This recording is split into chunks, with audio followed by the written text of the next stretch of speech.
Chapter 1810. This little girl's grandmother's surname was Lu. Old woman Lu didn't ask for the reason before she started scolding Yun Jian and Ce. This scolding made Yun Jian, who had originally wanted to appease the little girl, raise her eyebrows slightly. Ce acted as if she didn't hear the old woman scolding. Seeing that Yun Jian and Ce actually ignored her scolding, old woman Lu originally only wanted to show her strength. After all, Yun Jian and Ce were from the city. Old woman Lu said that she wasn't afraid that Yun Jian and Ce were from the city, but since she said it, she was certain of one thing. Old woman Lu clearly distinguished between city dwellers and country dwellers. In old woman Lu's heart, it was her lifelong dream to be a city dweller. Even so, old woman Lu wasn't willing to show weakness in front of Yun Jian and Ce. Old woman Lu, these two children just came to our country. Just now they accidentally spoke a little too loudly and made your child cry. We're neighbors, so don't be so calculative. Give me some face, ha. Chin Sinny's grandfather, He Ching, who had heard the commotion from the kitchen, walked over to ease the awkward atmosphere and said a few words to old woman Lu. Seeing that He Ching was speaking up for Yun Jian and Ce, old woman Lu glanced at Yun Jian and Ce again and didn't pursue the matter. He Ching, I'll still give you some face, but these two people from the city are too rude. They made my granddaughter cry the moment they arrived. If this happens again, it won't be so simple. As she spoke, old Madame Lu carried the little girl and turned to walk back into her house. Yun Jian and Ce didn't say anything. To be honest, it was indeed Ce who had made the little girl cry. Although old Madame Lu's tone was disgusting, she had to be reasonable. She wasn't afraid of being scolded, and it wasn't like she would lose a piece of meat. However, what made Yun Jian's mouth twitch was that just now, was he angry with the child because of her? Thinking of this, Yun Jian's heart was filled with warmth. She ran out crying on her own. Ce saw that Yun Jian was looking at him. He was afraid that Yun Jian would be frightened by his fierce attitude and stay away from him, so he hurriedly explained. This was the first time that Yun Jian had seen Ce like this. She lowered her head and couldn't help but snicker. How adorable. If Ce heard what Yun Jian said in her heart, Ce would probably press her against the wall and kiss her for 3 days and 3 nights. When old woman Lu walked into the house, the surrounding neighbors, who had curiously watched as the little girl rushed into the house and called her grandmother out to support her, turned to look at Yun Jian and Ce. He Ching, are these your relatives? These two children are so handsome. An old lady sitting at the side smiled as she looked at He Ching. No. These two children are my granddaughter's friends. They came to the countryside to play, He Ching explained with a smile. Actually, the people in the countryside were quite kind. The old lady looked at Yun Jian and Ce, then secretly glanced in the direction that old woman Lu had left. She then said to Yun Jian and Ce, don't worry about the two of you.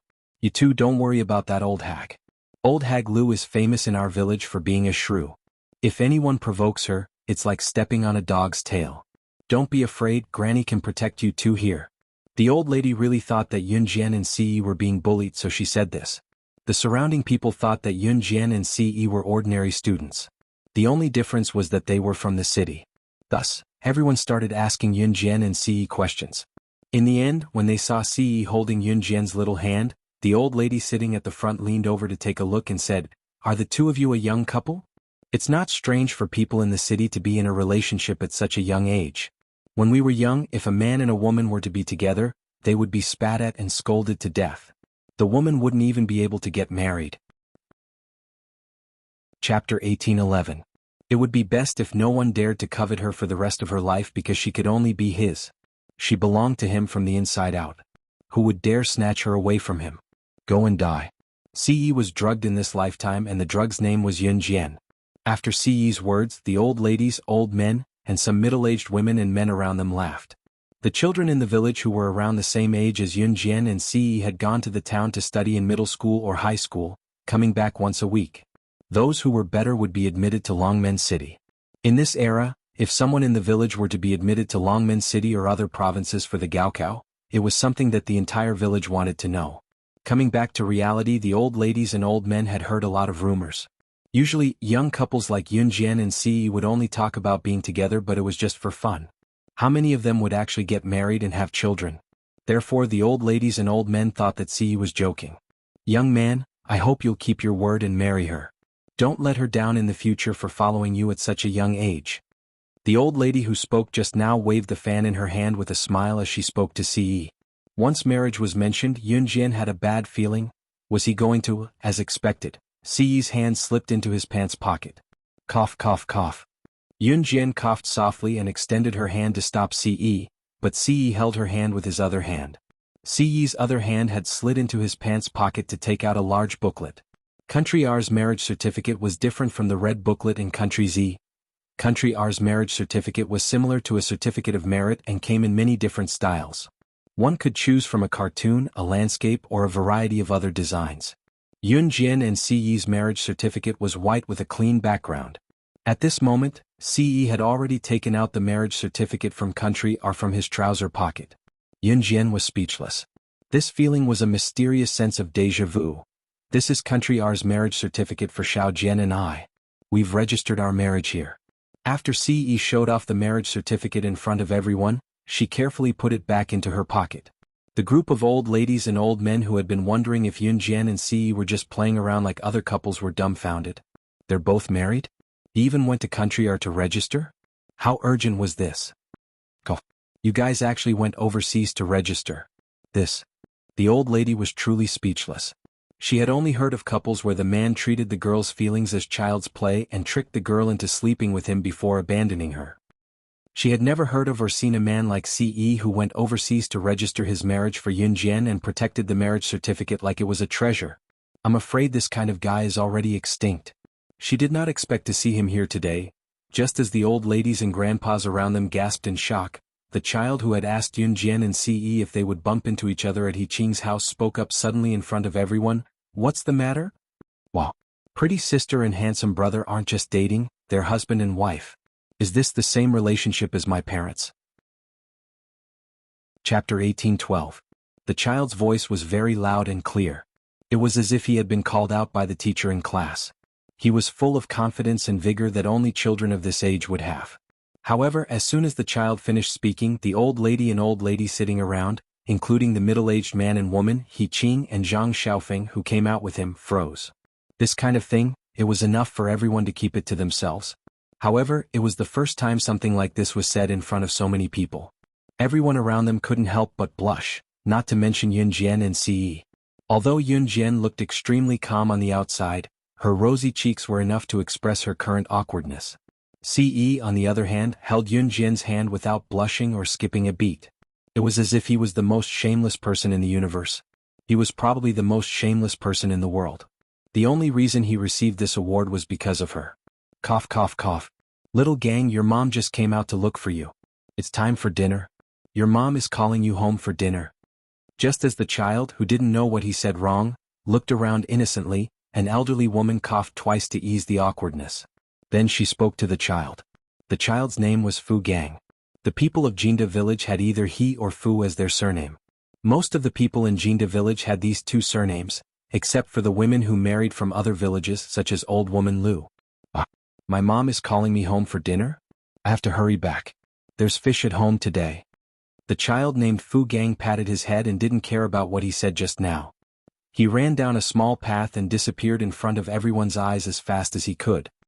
He Qing, dinner hasn't been served yet, right? Hurry hurry hurry. He's a guest. It's already so late. Aren't you going to bring the guest home for dinner? The elderly woman, who spoke to ease the awkward atmosphere, quickly turned to He Qing and tried to dissolve the awkward atmosphere completely. Hey, Cindy, my friend, come home with me for dinner. The food at home is ready. He Qing immediately realized that old Madame Yang was trying to ease the tension for him.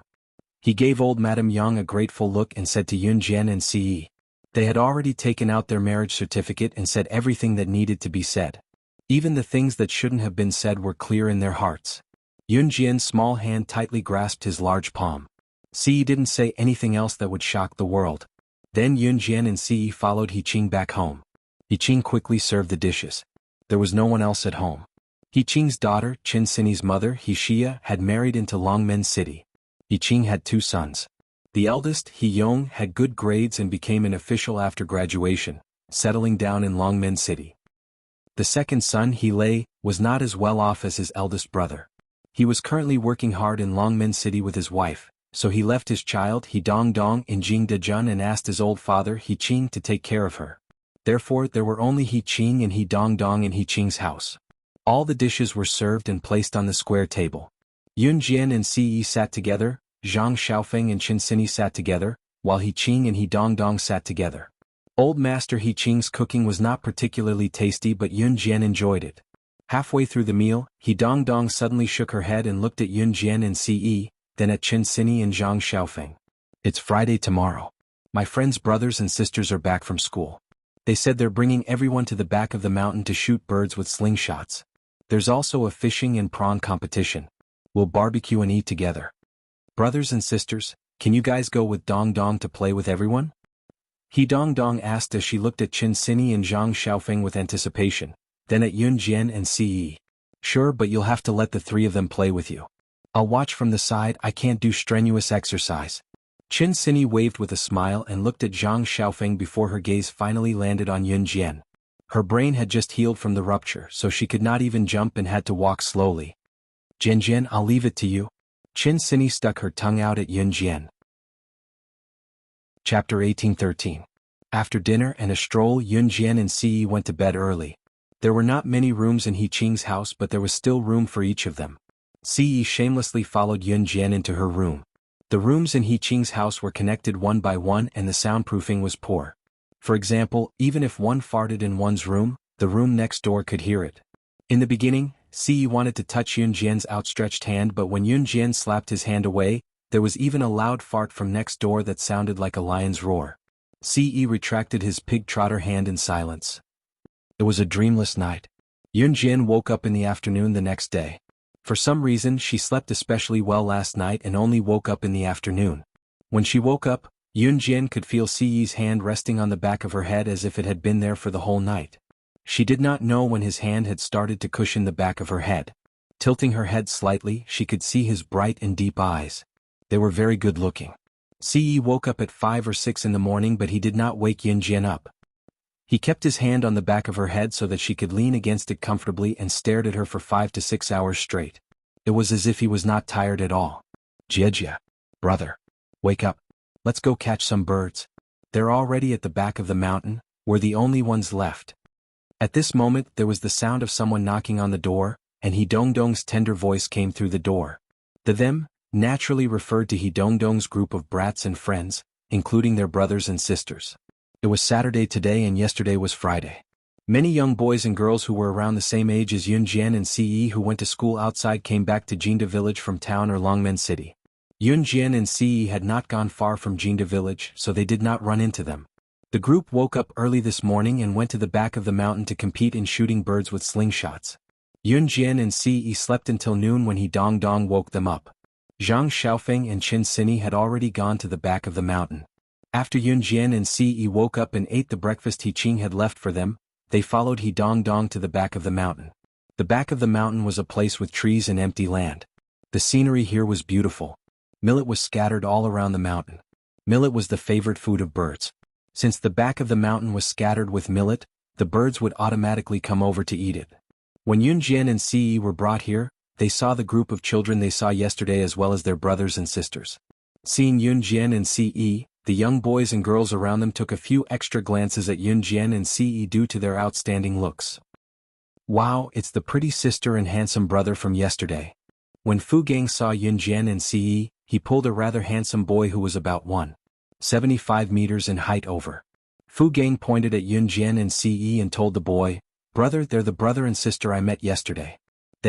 Fu Gang wanted to say something shocking, but Zhang Xiaofeng was one step ahead of everyone else. He walked over from the side and interrupted Fu Gang before he could say anything shocking again. Cough cough cough. Hello, I'm Zhang Xiaofeng. This is my cousin Qin Sini. This is my master Yun Jian. He's my brother Ce.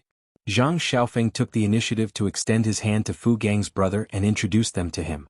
This also prevented Fu Gang from saying, bump into each other. I'm Fu Xian. Fu Gang's brother nodded politely at Zhang Xiaofeng.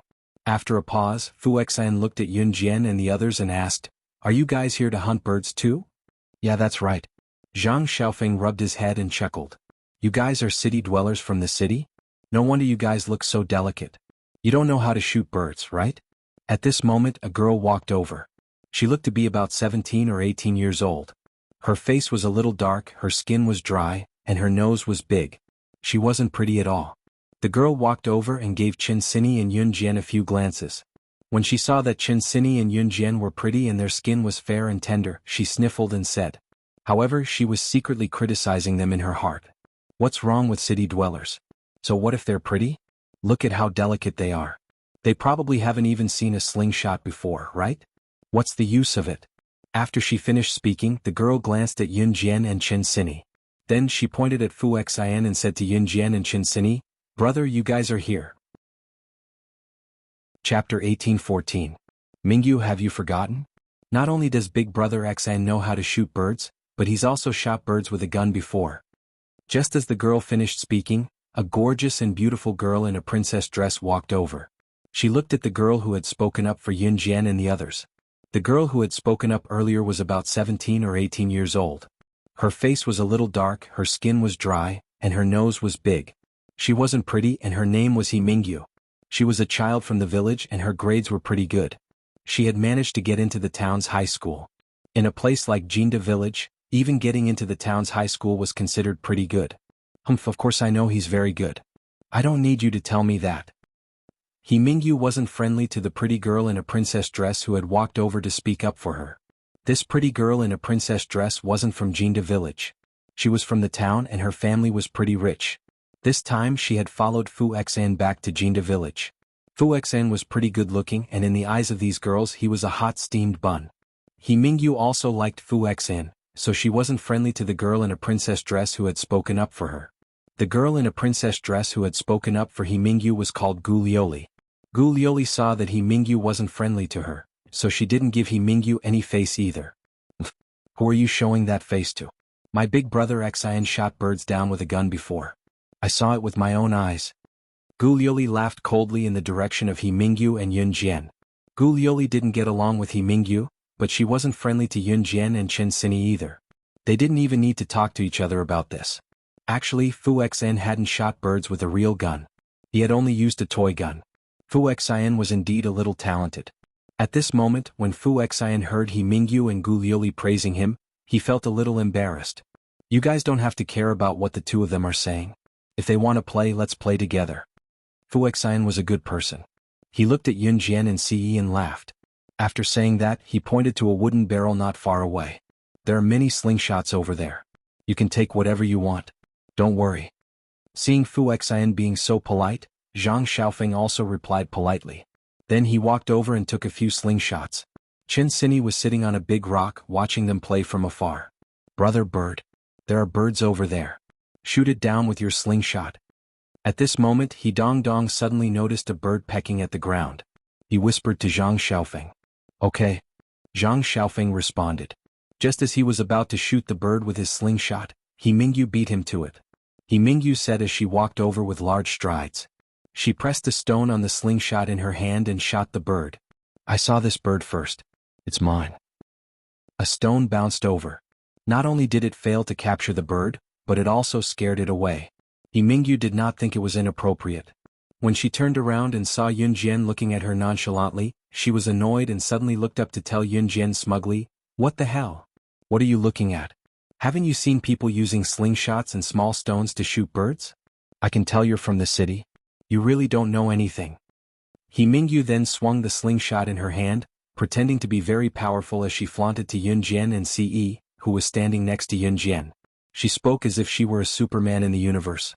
There's nothing to say about my brother Xian's strength. He's not someone your delicate city dwellers can compare to. Chapter 1815. Mingyu spoke as if she was a sharpshooter who never missed a single shot. She was extremely cocky. That's true. Mingyu is the best girl in Jinda village. Fu Xian's hit rate is 5 times out of 10, while Mingyu's hit rate is 1 time out of 10. A boy who was about the same age as Mingyu and Fu Xian walked over and said honestly. He even rubbed his head and smiled a little embarrassedly. What the boy said was the truth. The group of people around them were all children from the countryside, except for Gu Lioli, who was from a wealthy family in town. Children from the countryside were still wild and could run like Mingyu. She was tan because she was exposed to the sun every day. Children from the countryside were wild, and the birds in the countryside were wild as well. Over the years, people had gained experience in catching birds. And the more birds were caught, the more experienced they became when it came to stealing millet and running away. Whether it was Fu Xan or He Mingyu, they hadn't spent all their time studying how to catch birds since they were young. To have such a hit rate in addition to their age, they were already the best among the younger generation. I don't need you to tell me that I'm also the best among the girls. And she was a perfect match for Fu Xian. He Mingyu glared at Gu Liuli, then turned her arrogant head towards Yun Jian. She seemed to be saying, "How is it? Do you know how good I am now?"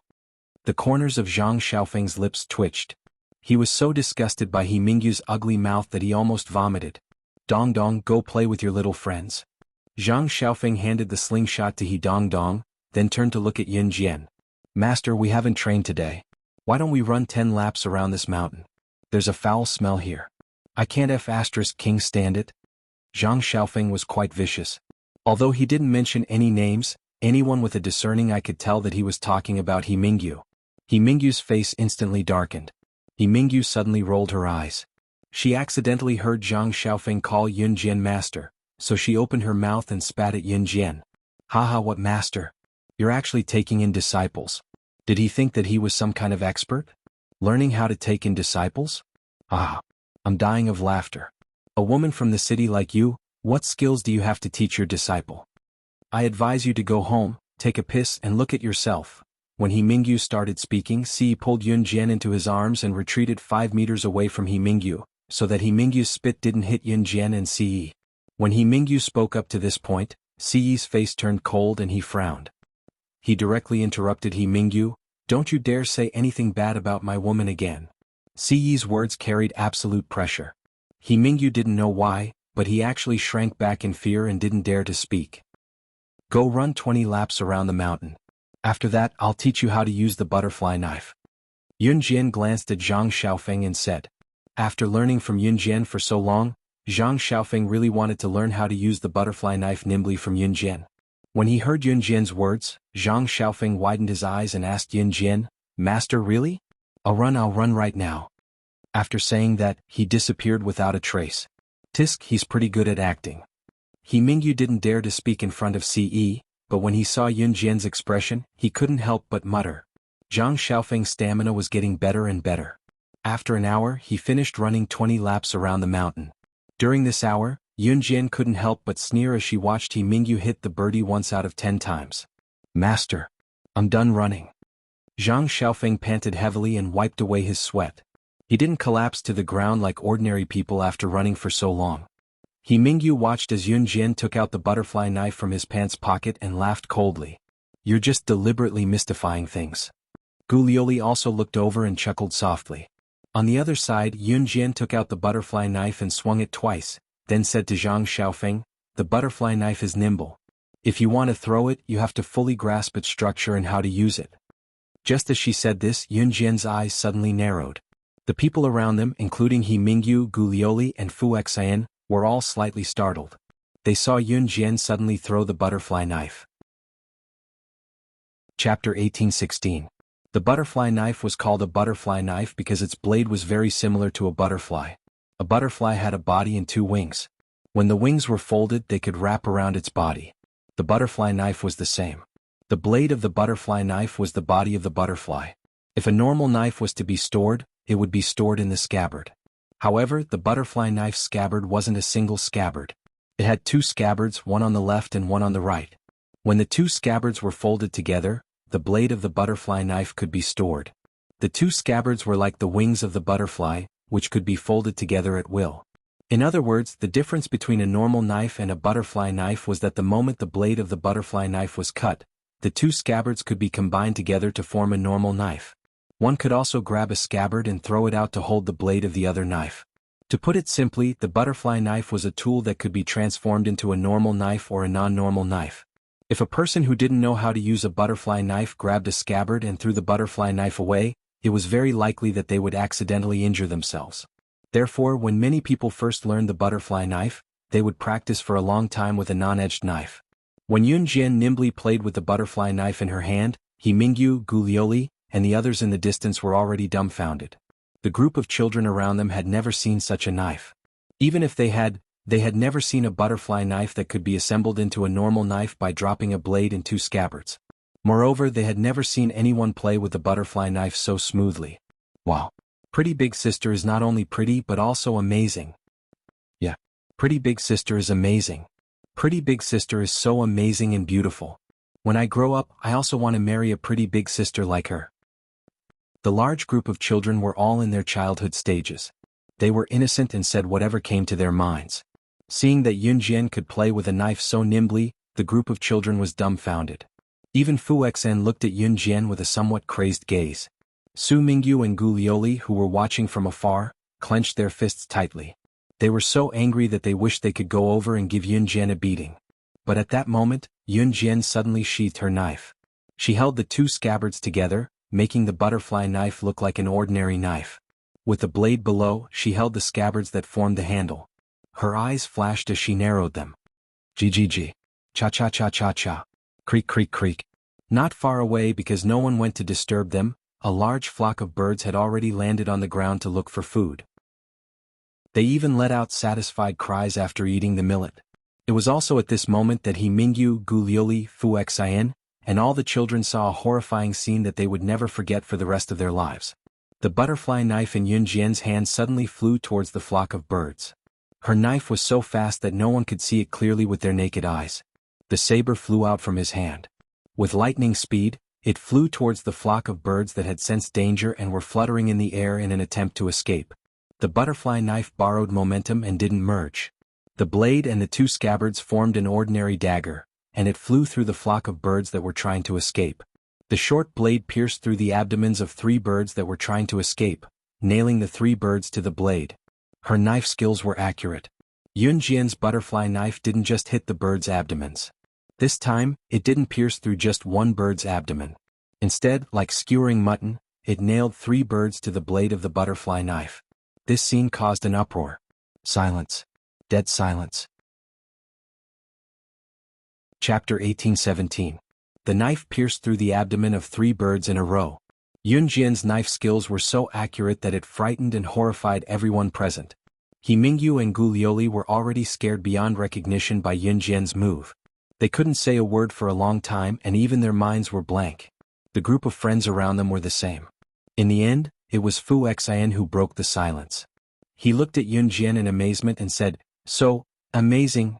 They originally thought that the girls from the city were all delicate and didn't know how to do this or that. But to be honest, Yunjian's actions completely overturned everyone's understanding. "My master. Of course she's amazing. You guys haven't seen her at her best. That simply can't be described with words." Zhang Xiaofeng glared back at the people who had mocked Yunjian, then said smugly, "Follow the knife with your eyes. When you use the knife, you have to use your voice to listen for the position of the target you want to hunt. You're a beginner now, so you have to familiarize yourself with the butterfly knife first. When you're so familiar with it that you can use it nimbly with your eyes closed, you'll be able to do it even without using your eyes." Just as Zhang Xiaofeng finished speaking, Yunjian's voice was immediately heard. Hearing this, Zhang Xiaofeng very seriously committed Yunjian's words to memory. Perhaps it was because Zhang Xiaofeng and Qin Sini treated Yunjian well, but Ce interrupted Zhang Xiaofeng and said, "If you need anything you can ask me." There were only a few people in the world who could receive such words from Ce. Zhang Xiaofeng naturally knew that this grandmaster of his was a very mysterious person. For him to say such words, it was clear that he treated him well. Zhang Xiaofeng was about to call him Big Brother Ce, but he unconsciously called him by the wrong name. Zhang Xiaofeng very emotionally shouted to Ce, "Thank you, Grandmaster." After saying this, Zhang Xiaofeng suddenly realized that he had called him by the wrong name. *CK. He was an idiot, he called out the wrong name. Didn't Grandmaster call Ce old? Just as Zhang Xiaofeng was about to correct himself, he saw Ce who had his arm around Yunjian curl his lips into a faint smile. His nonchalant face that looked like nothing in the world could catch his eye broke into a faint smile. Was he seeing things? Ce actually liked the way he addressed her? Zhang Xiaofeng felt that he had to address her a lot more. Oh, which family did this child come from? He actually managed to hit 3 birds with a single blade. Our Jinda village's children are getting better at catching birds. He's so different from these kids from the city. At this moment, the voice of the old woman Lu, the grandmother of the little girl who had run home crying yesterday, could be heard. Not far away, old lady Lu was carrying her granddaughter and walking over while talking to him. Old woman Lu wanted her granddaughter to play with everyone. She had just arrived at the back of the mountain when she didn't expect to see the three birds hit by the blade. Seeing that Yun Jian and the others were here, she wanted to boast about the prowess of her Jinda village's people. Granny, she was the one who hit these three birds with a single blade. Just as old woman Lu was feeling smug, Fu Xian's voice suddenly rang out. He pointed at Yun Jian, who was not far away. Hearing this, old woman Lu's expression immediately froze. What? She was the one who had thrown out the dagger of the three little birds. Wasn't she just a useless little girl from the city? How could she have such an ability? Just as old woman Lu was holding her granddaughter in shock, Yun Jian and Ce suddenly felt that something was amiss around them. In the next second, she exchanged glances with Ce and walked towards the back of the mountain. Hey, where are you guys going? Seeing this, Fu Xian, He Mingyu, Gu Lioli, and the others were all stunned. Then they followed Yun Jian and Ce's footsteps. Because Qin Sini was there, Zhang Xiaofeng was suspicious and didn't follow. After walking for about 5 minutes towards the back of the mountain, Yun Jian suddenly gestured to the group of people behind her. He Mingyu originally wanted to curse at Yun Jian. What are you trying to do now? But for some reason, when Yun Jian gestured, she didn't immediately react and was about to speak. Just as He Mingyu reacted and was about to speak, the group of people who walked over heard a few whispers. I heard that there's a treasure buried in the back of the mountain in Jinda village. Is this true or not? It's definitely true. I'm guessing it's near this mountain. I heard that even the residents of Jinda village don't know about this. Recently, many outsiders have come to Jinda village. Isn't it because they want to snatch this treasure? Now, the back of the mountain is filled with people from all walks of life. We could meet this group of people at any time. Chapter 18:18. Listening to their conversation, Yun Jian and Ce's eyes glinted as they stood in the dark. He Mingyu, Fu Xian, and Gu Lioli covered their mouths tightly and widened their eyes. They forced themselves not to make a sound as they watched the scene unfold before them. Thankfully, the children who were still in primary school didn't follow them. Old woman Lu didn't follow them either, so they didn't make a sound. The reason why He Mingyu and the others were frightened was because the two men standing in front of them were holding two pistols in their hands. Listening to the conversation between the two of them, it was clear that the guns in their hands were definitely real. Just as they finished their conversation, a tall and sturdy figure suddenly darted out from the bushes. The two men were tall and thin. With their backs facing Yun Jian, Ce, and the rest, one of them shouted at the tall and sturdy figure, Lu Hua, how is it? Is boss here? No, boss said the information was wrong. There's no treasure in this godforsaken place behind Jinda village. Let's hurry up and leave. It's all King bluff. The man named Lu Hua waved at the two tall and thin men. His movements were very light and quiet, but Yun Jian, Ce, and the rest who were hiding in the dark heard him clearly. Hearing that the information was wrong, the two tall and thin men cursed in a low voice and left. It was as if the scene before them was a joke.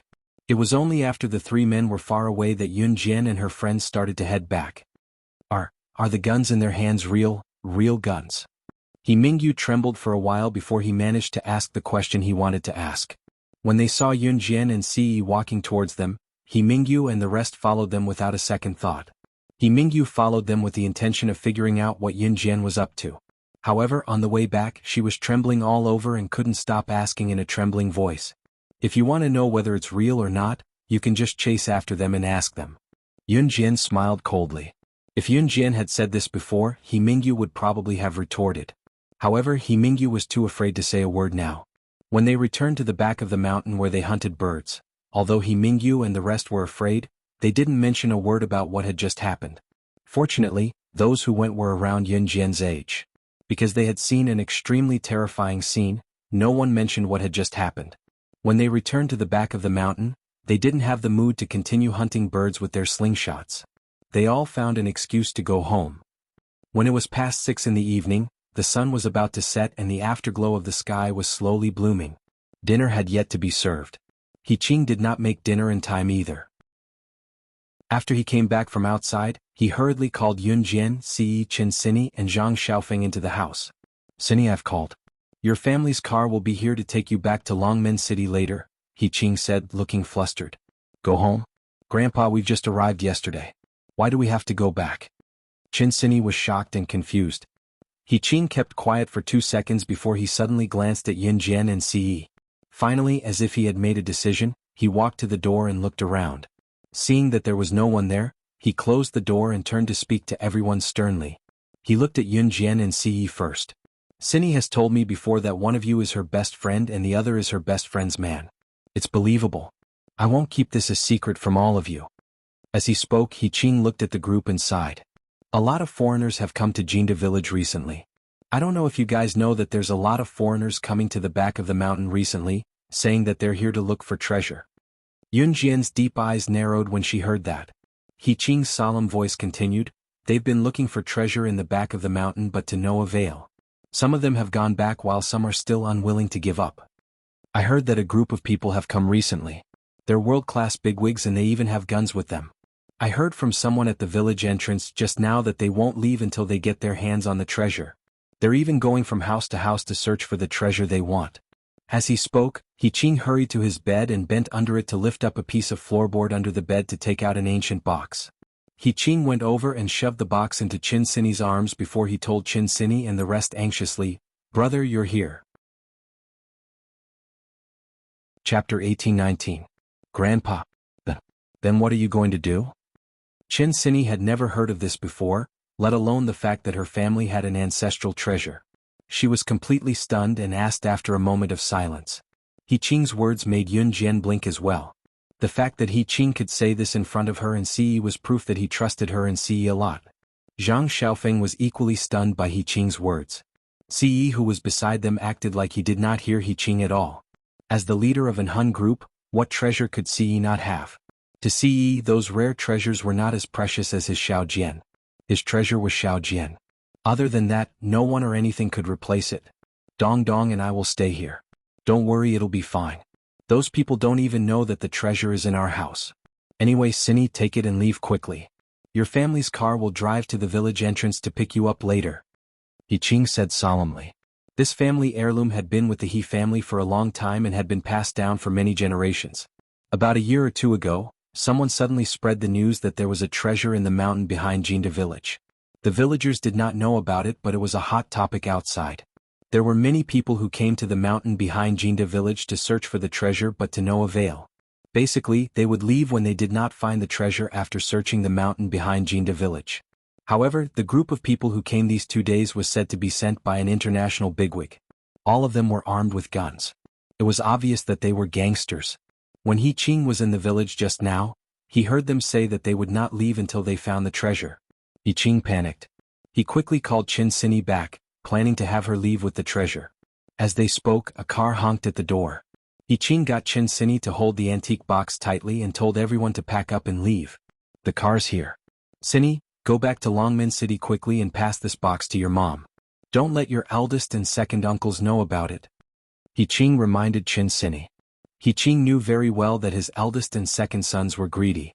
If they knew that there was a treasure in their house, they would sell it for money immediately. As he spoke, He Qing led Qin Sini, Yun Jian and the others out of the door.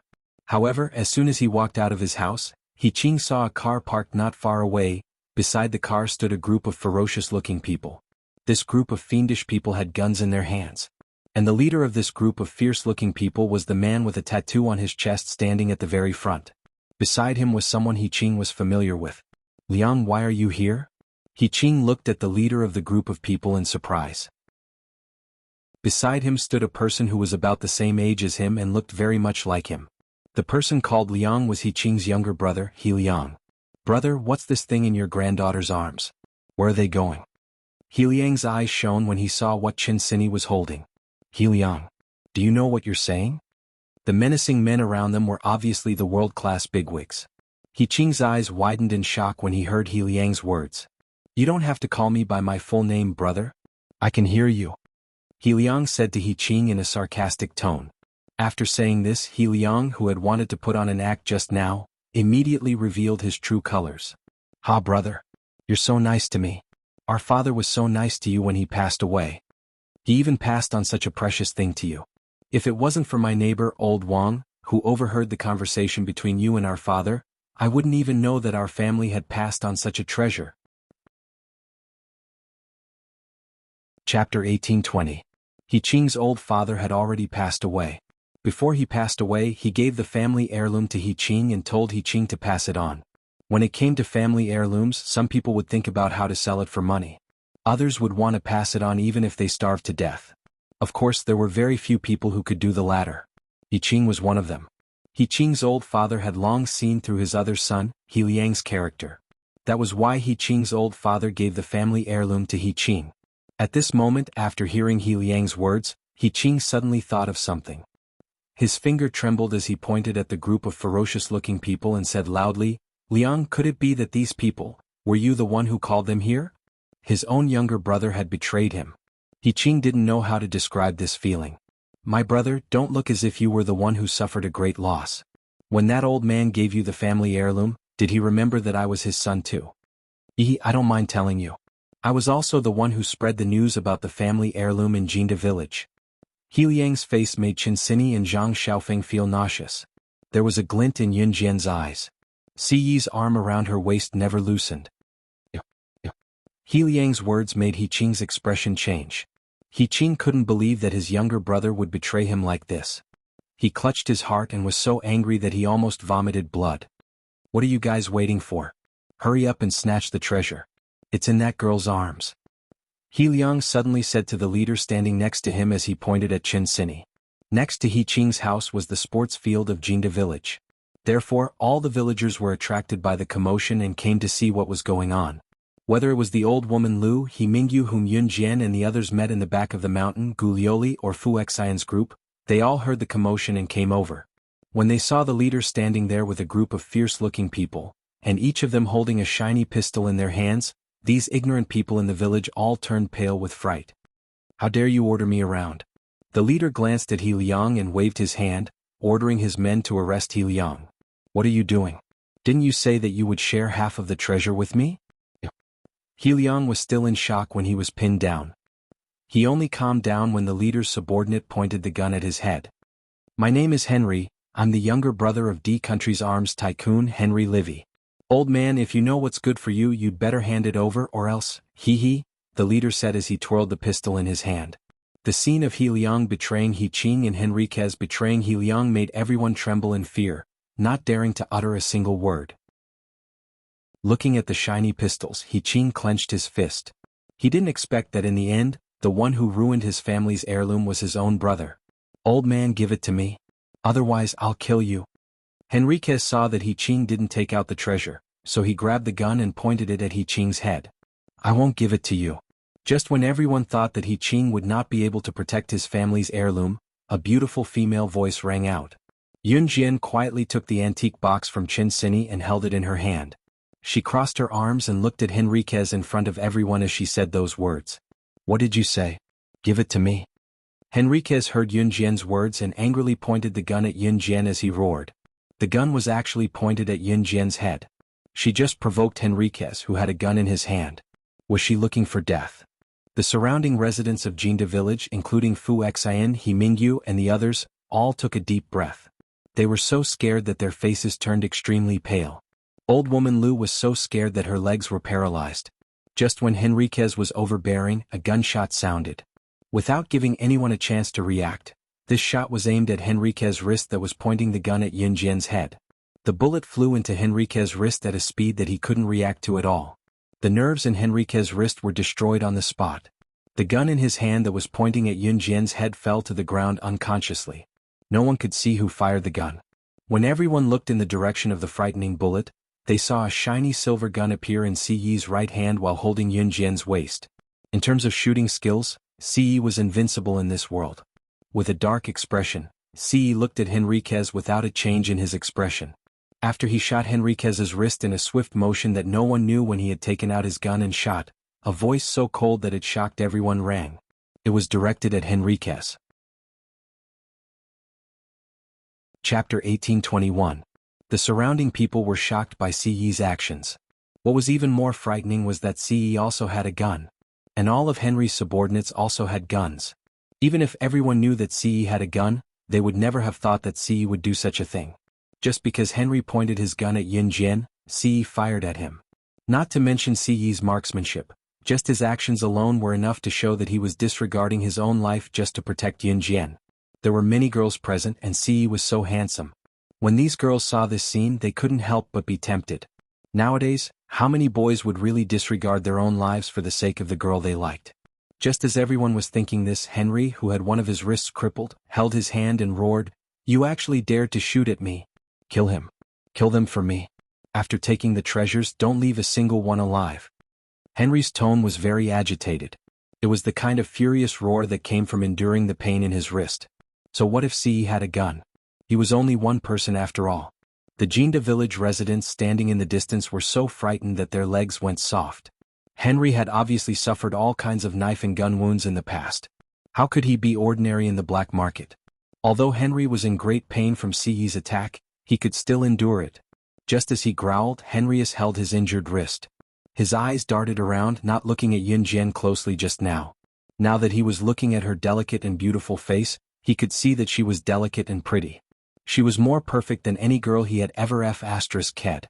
Henrius' eyes suddenly narrowed, and his lower body swelled.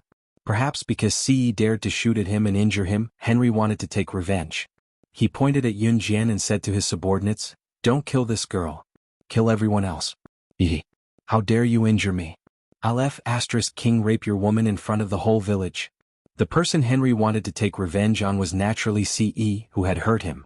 He was the younger brother of the D country's military tycoon Henry Liwei. How could a brat like him provoke him? Originally, Ce didn't plan to make a move, but after hearing Henrique's words, Ce's eyes flashed with a strong killing intent. Even he himself could not bear to touch his Xiao Jian. "You can prepare to die now." Ce let go of Yunjian's waist and took 2 steps towards Henry. Yunjian blinked. "What did you say?" Henry glared at Ce. However, the moment Henrique spoke, Ce's tall figure appeared in front of Henriquez like a phantom. He directly passed by Henrique's subordinates who were protecting him, his speed as fast as a bolt of lightning. Raising his hand, the gun in his hand was pressed against Henriquez's temple before his men could even react. Without any hesitation, the bullet went straight into Henriquez's temple with a bang.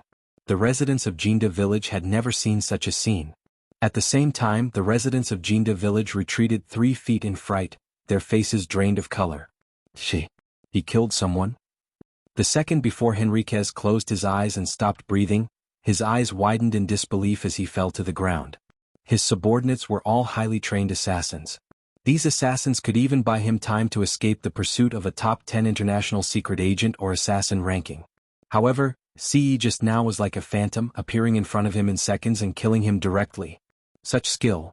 Other than slaying God, who ranked first in the international secret agent ranking, no other male in the world could do this. Could he be from an Hun group? However, before Henriquez could think further, his body had already fallen to the ground. The surrounding residents, including Fu Xan, He Mingyu, and the rest, had a drastic change of expression as they retreated to the corner of the wall in fear.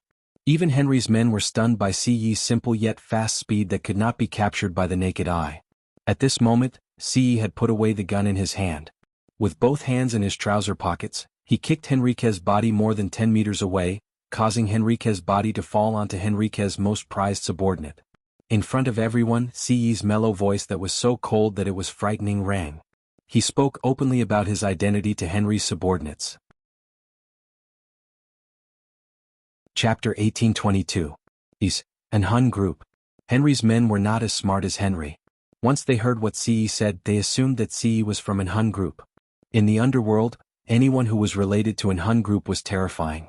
Therefore, these subordinates who wanted to avenge Henriquez were all frightened. In less than 3 minutes, they left the scene with Henry's body. Everything seemed to have returned to how it was before. The only thing left was the scene that reeked of gunpowder. There was also He Qing's younger brother, He Liang's battered body. Everyone stared at Ce as if they had seen a ghost. The gazes from the people of Jinda village could no longer be described as horrifying. Murder.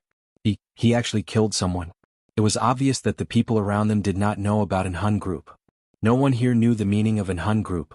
It's good that he's dead. That guy just now has killed a lot of people. He's an outlaw from Germany coming to Country Z to provoke us. Does he really think that there's no one in Country Z? He deserves it. At this time, an old man knocked on the ground with his walking stick and said loudly, "That's right. What's the big deal about him, a German coming to Country Z to show off?" "That's right." The older generation had a deeper sense of patriotism, so when the old man finished speaking, the others around him agreed. Their voices were loud and clear. In the end it became the group of old men shouting at Ce, "Well done, young man. We support you." In the end the matter was left unsettled. The people of Jinda village were almost harmed by Henry, who came to hunt for treasure because of He Liang. To prevent people from coming here to hunt for treasure, the first thing the village chief did was to deny He Liang's rumor that there was treasure in the mountain behind Jinda village. He Liang was left to He Qing to deal with. However, to prevent He Liang from coveting his family's heirloom, He Qing had Chen Sini bring it back to Longmen City quickly and pass it to Chen Sini's mother, He Xia. At this moment, Yun Jian and Ce had also ended their short stay in the countryside and returned home. He had already given the eternal necklace, which he had captured from the international criminals, to Qin Yiru. Qin Yiru was already wearing it. On the third day of their return to Longmen City, Adam, who had just returned from a trip with Lan Su, booked a 5-star hotel in Longmen City and invited everyone inside, saying that he had something important to announce. Adam even called Shuaying and Lin Wei, who were in an Han organization, over. It was so lively that it was as if it was a joyous occasion. At the same time, Yun Jian was sitting at a dining table in this 5-star hotel, playing the mobile version of Snake that Qin Yu had introduced to her. The prototype of the Snake game was born in 1976. It first appeared on an arcade machine called Blockade. It was a 2-player game. Later it was modified into a mobile version of Snake. However, mobile phones in this era could not touch the screen, so Yun Jian played with the keyboard on her phone. "How is it, Sister Jian? Is it fun?" Qin Yu asked Yun Jian after failing the challenge since Ce was not around. "It's SOSO. Yun Jian's lips curled into a smile. "Wow, Sister Jian, this is your first time playing? How is the snake not dead even when it's so long?" Qin Yu could not help exclaiming at Yun Jian's proficiency in the game. Just as she said that, she saw Ce walking over from not far away. Qin Yu made way for him and Ce wrapped his arm around Yun Jian. His handsome face went to Yun Jian's side and asked softly, "Xiao Jian, what are you playing?" Yun Jian pressed her lips together as Ce's words made her tingle. "Sister Jian's playing Gluttonous Snake." Qin Yu interjected out of the blue and ran off with a grin. Yun Jian felt a little numb from Ce's breath beside her ear. Without looking up, she asked Ce, "Do you want to play?" "Sure." Ce did not hesitate at all. He knew that Xiao Jian was just asking, but his hand subconsciously took the phone from her. The moment he took the phone, his slender fingers deliberately held her small hand and caressed it for a full 3 minutes. Yun Jian was speechless. Was he reaching out to take the phone or to caress her hand? Just as Ce refused to let go of Yun Jian's soft hand, Xiao Yunju and the other two who were chasing each other around them stopped abruptly. Chapter 1823. At this moment, Ce's bony hand was holding onto Yun Jian's delicate hand, refusing to let go. Cough cough cough. Qin Yiru blushed when she heard what Xiao Yunju said. She quickly walked over to grab Xiao Yunju and dragged the 3 of them to the side. Fortunately they were all on the same side. Qin Yu, Gun Yinji and Luo Berry were all there, so they were not surprised by this. Yun Jian had Ce, Si Luo had Snow Eagle, Qin Yiru had Gu Junjian, Qin Yu had Yunyi and Lan Su had Adam. Even Xiao Yunju was holding hands with Duan Li, looking extremely happy. Gun Yinji, who was sitting alone in the corner, watched the scene before her. She pouted and waved at Luo Berry. "Little Strawberry, come here. Come here quickly." Luo Berry had been secretly eating pastries at the table, but when she heard Gun Yinji calling for her, she took 3 pieces of pastries from the table and walked over to Gun Yinji. Luo Berry did not know that Mo Sen, who was standing nearby in a suit, looked like he was looking at his younger brother Adam. However, he was actually sizing up Luo Berry from the corner of his eyes. Luo Berry ran towards Gun Yinji. Gun Yinji reached out and put her arm around her shoulder. She said to Luo Berry, "Little Strawberry, you're the best. They're all in pairs. Fortunately you're here. Otherwise I would be alone." "How awkward would that be?"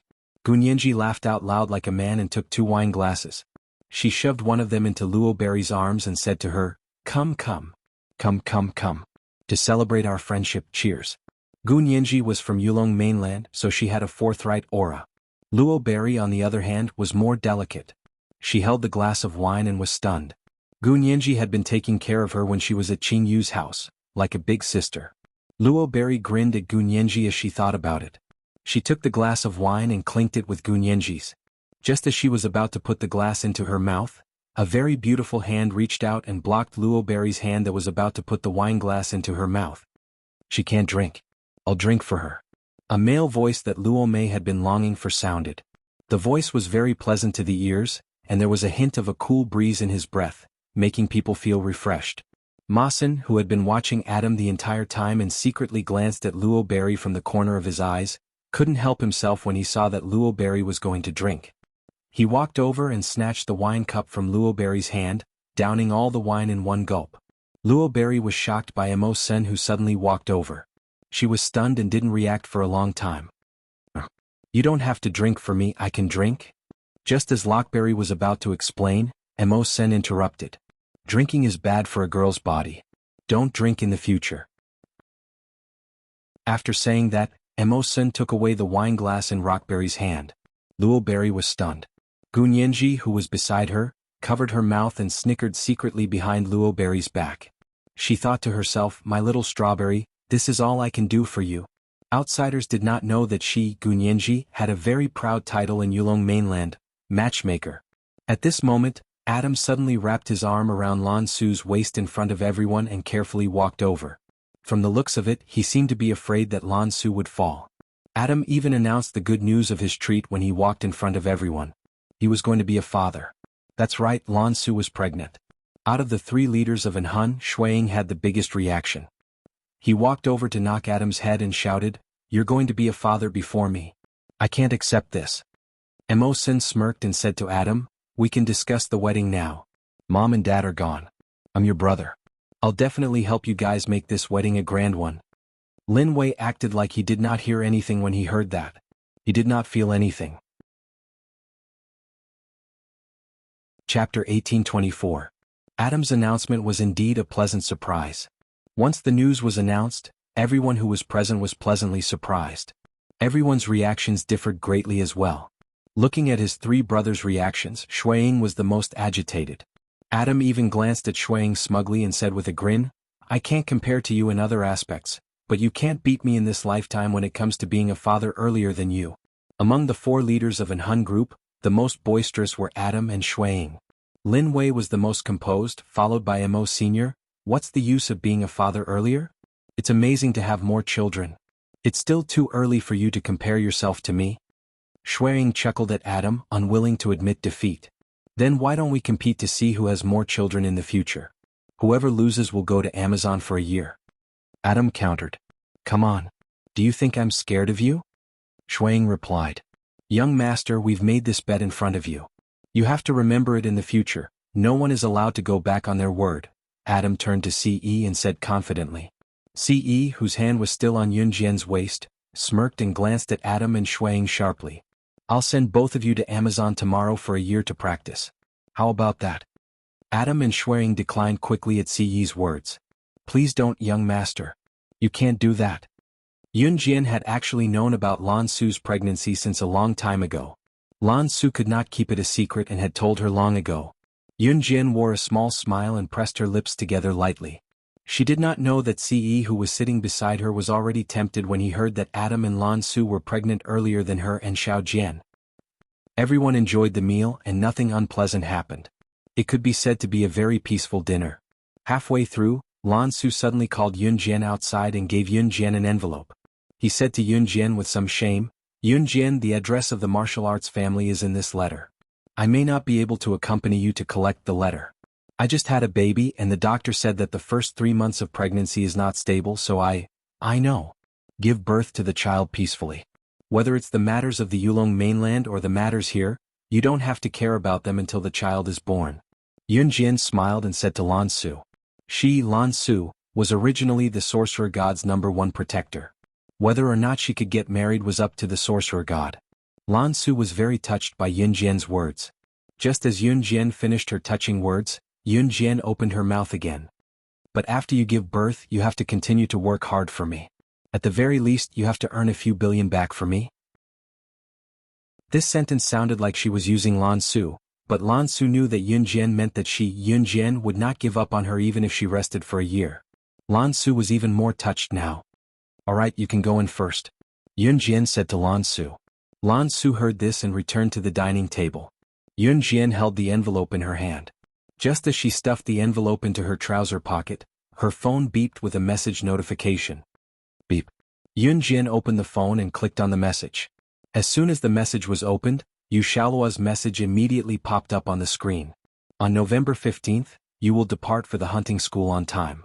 Come to Min City Military Academy and meet up with the other 2 comrades. At that time we will send you to the hunting school. You will stay in the hunting school for a year. You will stay at home for the next few days to prepare everything and wait for departure. On November 15th, Siyi's birthday was on November 11th, which meant that she could accompany him at the Enhun organization for 4 days. Chapter 1825. Of course, before Siyi's birthday and before heading to the hunting school, Yunjian had something else she had to attend to. She had to head to the martial arts family and retrieve the envelope that her mentor had left in the family. The envelope contained a detailed way to contact her mentor. After dinner and returning home, Siyi tugged Yunjian's hand and led her into the house. If one were to ask why Siyi was pulling Yunjian into the house, there was no need to ask. It was to make a baby. Once they entered the house, Siyi pushed Yunjian against the door, using his tall and lean frame to press against her and speak to Yunjian in a numbing tone. Xiao Jian. Siyi's action sent a shiver down Yunjian's spine. Pressing her lips together, she was about to speak when Siyi stopped her. His thick breath choked her. The faint, pleasant scent made Yunjian wrap her arms around his neck and stand on her tiptoes to deliver a kiss. The kiss lasted for more than 10 minutes. Xiao Jian.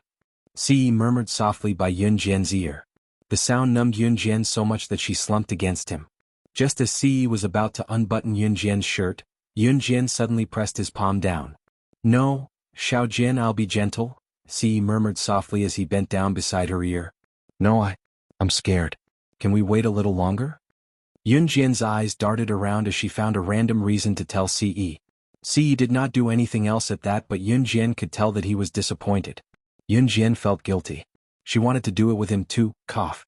But when she remembered that his birthday was coming up, Xiao Jian, you guys are walking so fast. Mom can't catch up to you. Qin Yuru's voice came from downstairs. Yunjian quickly tidied herself up. Seeing that Siyi did not move, she reached out to fasten a few buttons on Siyi's chest.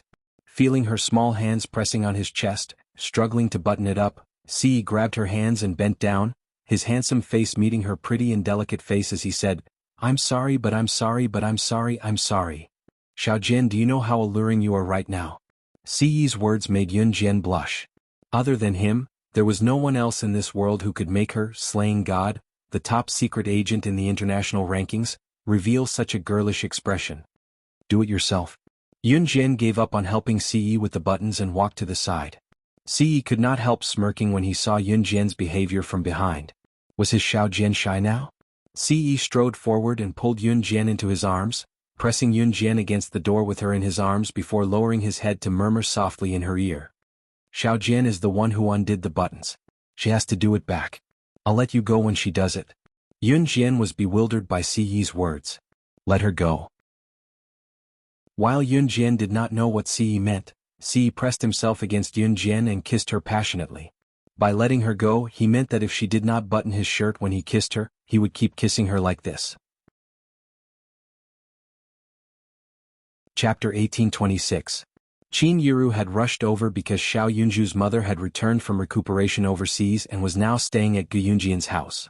The villa Siyi bought was only a few minutes' walk away from Gu Yunjian's house, so Qin Yuru had hurried over to tell Yunjian about it. After all, it was Yunjian who brought Xiao Yunju back then. Qin Yuru knocked on the door twice and could not help muttering, Where did Xiao Jian and Ai go? The house is locked, they should be inside. Inside the house, the heavy atmosphere was still swirling in the air. Siyi had pinned Yunjian against the door and placed a slender hand on the back of Yunjian's head to prevent it from hurting when it was knocked against the door. Siyi, who felt shameless, kissed her with his lips, looking like he would not let go until she buttoned his shirt. Worse still, Qin Yuru was still outside the house. Yunjian's mouth was gagged by Siyi, but she could only grope her way to Siyi's chest. Yunjian could push Siyi away with brute force and he would not retaliate, but she did not want him to be hurt, so she could only button Siyi's shirt with a blush on her face from Qin Yuru, who was outside the door. Yunjian had only buttoned his shirt for Siyi just now. Since she was kissed by Siyi, she could not see where her hand was going. Perhaps it was because Siyi was gripping her mouth, she could not find the right spot with her outstretched hand. As slaying god, she could slit the throat with a single slash and her hacking skills were the best in the world. As the goddess of sorcerer, she had ruled Yulong mainland for thousands of years and had once slain the gods of deity continent. She was regarded as an object of reverence and worship by the world. However, as his woman she was at a loss. Yun Jian had only wanted to reach for the bottom button of his white shirt, but her head was held steady, so she could only grope blindly. Mama Qin Jejia and Si Gij must be in the house. Xiao Zhu told me to tell you. Duan Li's sharp voice came from the staircase outside the house. Yun Jian and Si Yi who were in the house heard it loud and clear. Duan Li's voice sounded particularly frightening. Her hand slipped from the bottom of Si Yi's shirt as if she was caught doing something naughty, and her right hand accidentally touched something indescribable. It was scalding and warm. Unable to react in time, Yun Jian clenched her fists a few times. What was it? Soft and soft? Hard and hard? So big that she could not wrap her hand around it? Was it a gun he was hiding on him? Yun Jian blinked. She could clearly feel the change in Si Yi's expression. As she thought about it, Si Yi suddenly stopped kissing her and grabbed her hand that was under him. Panting, he went to Yun Jian's ear and whispered to Yun Jian in a volume that only the two of them could hear. Xiao Jian, are you playing with fire? She actually held his. If Qin Yiru and Duan Li who were standing outside the door were not here, he would have tossed her onto the bed right now. It was only then that Yun Jian realized what she was grabbing and blushed.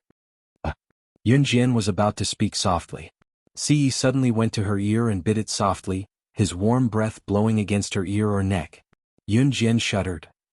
Outside the house, Qin Yiru waited for a while but no one came out. Her first reaction was that something had happened to Xiao Jian and Ai. Qin Yiru quickly ran to get the spare key. Just as she was about to open the door, she saw Yun Jian walked out of the room drowsily and glanced at Qin Yiru asking, "Mom, we just fell asleep. Is there anything you need?" "I thought something happened to you guys in the house. Xiao Zhu's mother is back. She's over there now. Do you want to go and take a look?" Qin Yiru breathed a sigh of relief.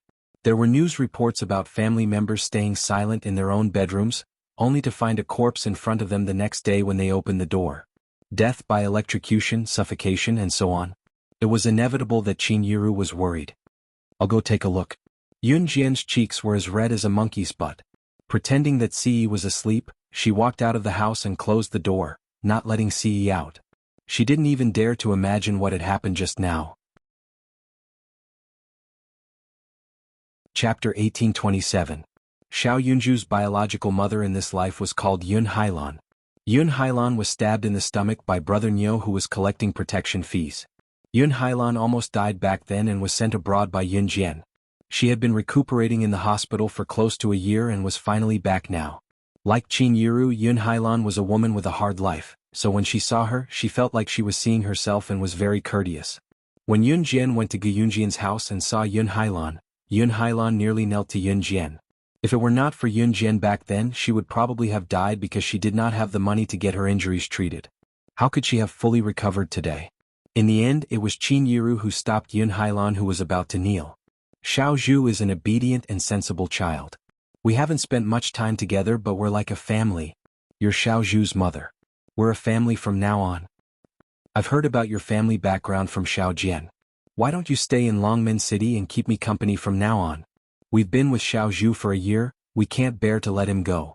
You stay. The place I work at is hiring. You can come to work with me and we can take care of each other. Don't leave. Qin Yiru stopped Yun Hailan who was about to kneel before her and blurted out everything she wanted to say. Sometimes, things that could be solved with just a few words had to be made like a parting of life and death. If Qin Yiru had not said those words, Yun Hailan would have left with Xiao Yunju. After all, she was embarrassed to stay here. However, what Qin Yiru said made Yun Hailan waver. Longmen City's economy was more developed than Yun Hailan's hometown. The security here was much better, so there was no need to collect protection fees. Therefore, Yun Hailan thanked Yun Jian and Qin Yiru a few times and was just short of kowtowing. In the end, she stayed with Xiao Yunju. After that, Yun Jian wasn't worried anymore. At first, he was worried that Yun Hailan would insist on taking Xiao Yunju away. But from the looks of it, Xiao Yunju wouldn't go with Yun Hailan. Yun Jian was relieved. After Adam announced the good news, Mo Sen, as the older brother, began to arrange Adam and Lan Su's wedding date. Lin Wei returned to an Hun organization while Shuiying brought Si Luo back to an Hun organization to have a baby. His bet with Adam was still there. Everything seemed to have gone back to square one. Si Yi had returned to an Hun and this time, it was Yun Jian who chased him back to an Hun. When everything was settled, Yun Jian put on her shoulder bag which contained the butterfly knife given to her by Mu Ying, as well as the things she usually carried, and set off for the martial arts family. The letter Lan Su gave her contained the detailed address of this martial arts family. This martial arts family was different from other martial arts families. It was located in a small ravine in a very poor mountainous area. It would take more than 3 hours to get from the city to the county in the mountainous area and then to the nearest town. After that, it would take 1 or 2 hours to reach the destination on foot. The nearest town to the destination was called Yunling Town. It was a very fairy-like name. Yunjian's destination was a place called Yunling Mountain. The martial arts family was built on Yunling Mountain. The construction of this martial arts family was similar to a large temple, but it wasn't a place to burn incense and pray. When Yunjian arrived at Yunling Town, she was carrying her shoulder bag. Just as she asked the boss of a shop for the location of Yunling Mountain, the boss asked her in surprise, "You're going to Yunling Mountain too? You're going to the martial arts family, the Huang family, to learn martial arts, right?" Yunjian nodded. Naturally, she wouldn't reveal her intentions. Haha, the Huang family's martial arts are famous. Many people have come to the mountain recently to learn martial arts. Chapter 1828. The Huang family was that martial arts family. The Huang family was a martial arts family that had been passed down since ancient times. Among the martial arts families, they were considered the top. Therefore, every year many youths who loved martial arts would go to Yunling Mountain to study under the Huang family. When the shop owner heard that Yunjian was going to Yunling Mountain, he naturally wanted her to learn martial arts. The others were all tall and strong young men who went to Yunling Mountain together to learn martial arts. There were also young ladies who would follow the tall and strong young men to Yunling Mountain to learn martial arts. Of course, those young ladies would leave after a few days. However, a girl like Yunjian, who was carrying a shoulder bag, was obviously going to learn martial arts. The shop owner had never seen such a girl before, so he was surprised when he saw her. He recommended Yunjian to get acquainted with a few young men in his shop who were also going to Yunling Mountain. When they heard that someone was going to Yunling Mountain, a few young men who were eating in the shop quickly came out to greet her. After all, it was a very good thing to be able to make a few friends in an unfamiliar place. Hello. Are you going to Yunling Mountain too? My name is Song Jiechi. I'm going to Yunling Mountain with my brother, Song Jiahui, and a few friends to learn martial arts. Are you going too? The girl who didn't have time to finish her bowl walked out of the shop and greeted Yunjian. The girl's name was Song Jiechi. Song Jiechi was very welcoming to Yunjian. Yunjian nodded subtly. I'm Jiechi's brother, Song Jiahui. I'm a university student. This is an activity organized by our club. We're going to learn martial arts from a proper martial arts family. A handsome boy stood beside her. He was about 18 or 19 years old, about 1 or 2 years older than Song Jiechi. He looked very similar to Song Jiechi. One look and one could tell that they were handsome and beautiful. The boy who called himself Song Jiahui politely introduced himself to Yunjian. Yunjian also nodded politely at the two of them. Little girl, don't be fooled by Jiahui and Jiechi's skinny looks. We're all from the same university. In our martial arts club, one of them is the president and the other is the vice president. They're very strong. Most of the boys in the school are no match for them. Another boy walked out of the shop. This boy had dyed his hair yellow. He looked like a local ruffian, but he was quite easygoing. He didn't feel like a hooligan at all. After introducing Song Jiechi and Song Jiahui, the boy stuck out his tongue at Yunjian and introduced himself. My name is Lin Xiang. I'm in the same university as them. I'm a member of the martial arts club. According to Song Jiechi, there were 5 members of their martial arts club. Other than Song Jiechi, the other 4 were boys. These people were very friendly and Yunjian didn't know the way, so she went with them. Song Jiechi and the others hadn't finished their wontons yet, so Yunjian also walked into the store and sat at a table. In addition to Song Jiechi and the other 4, there were 3 other people who were planning to go up the mountain with them. These 3 people were slightly older than Song Jiechi's group. They were all in their 20s. There were 2 men and 1 woman. These 2 men were quite friendly. They introduced themselves to Yunjian. Their names were Gong Yiba and Ma Qinggong. However, the woman in her 20s wasn't particularly good-looking. She was only about 1.52 meters tall, but she weighed 120 kilograms. She didn't even bother to stand up. When Yunjian walked in just now, this woman glanced at Yunjian with a strange look. Then she buried her head and ate her wontons. After eating the wontons in her bowl, this woman knocked her chopsticks on her bowl and chopsticks. She looked up at Yunjian and asked in a strange tone.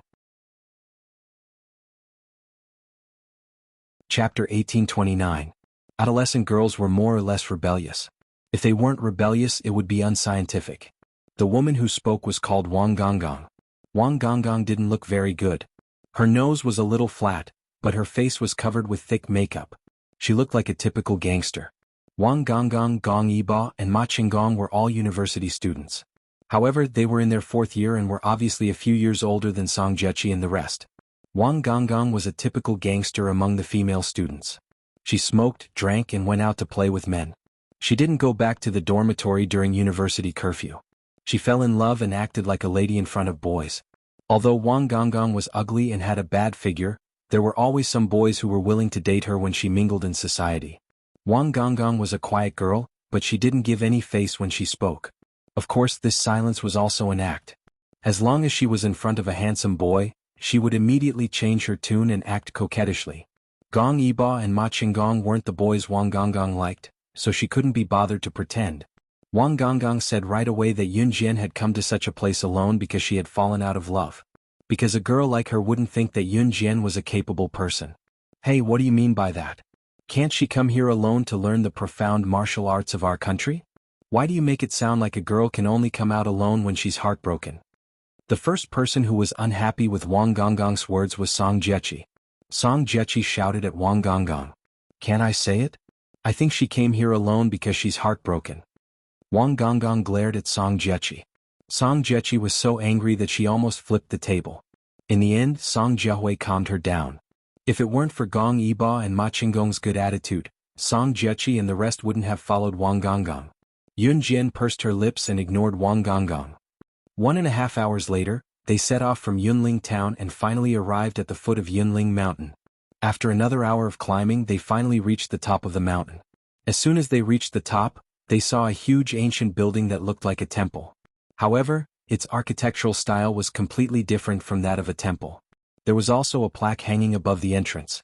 On the plaque, from right to left, there were 4 words written in ancient seal script: Heavenly Dao Huang family.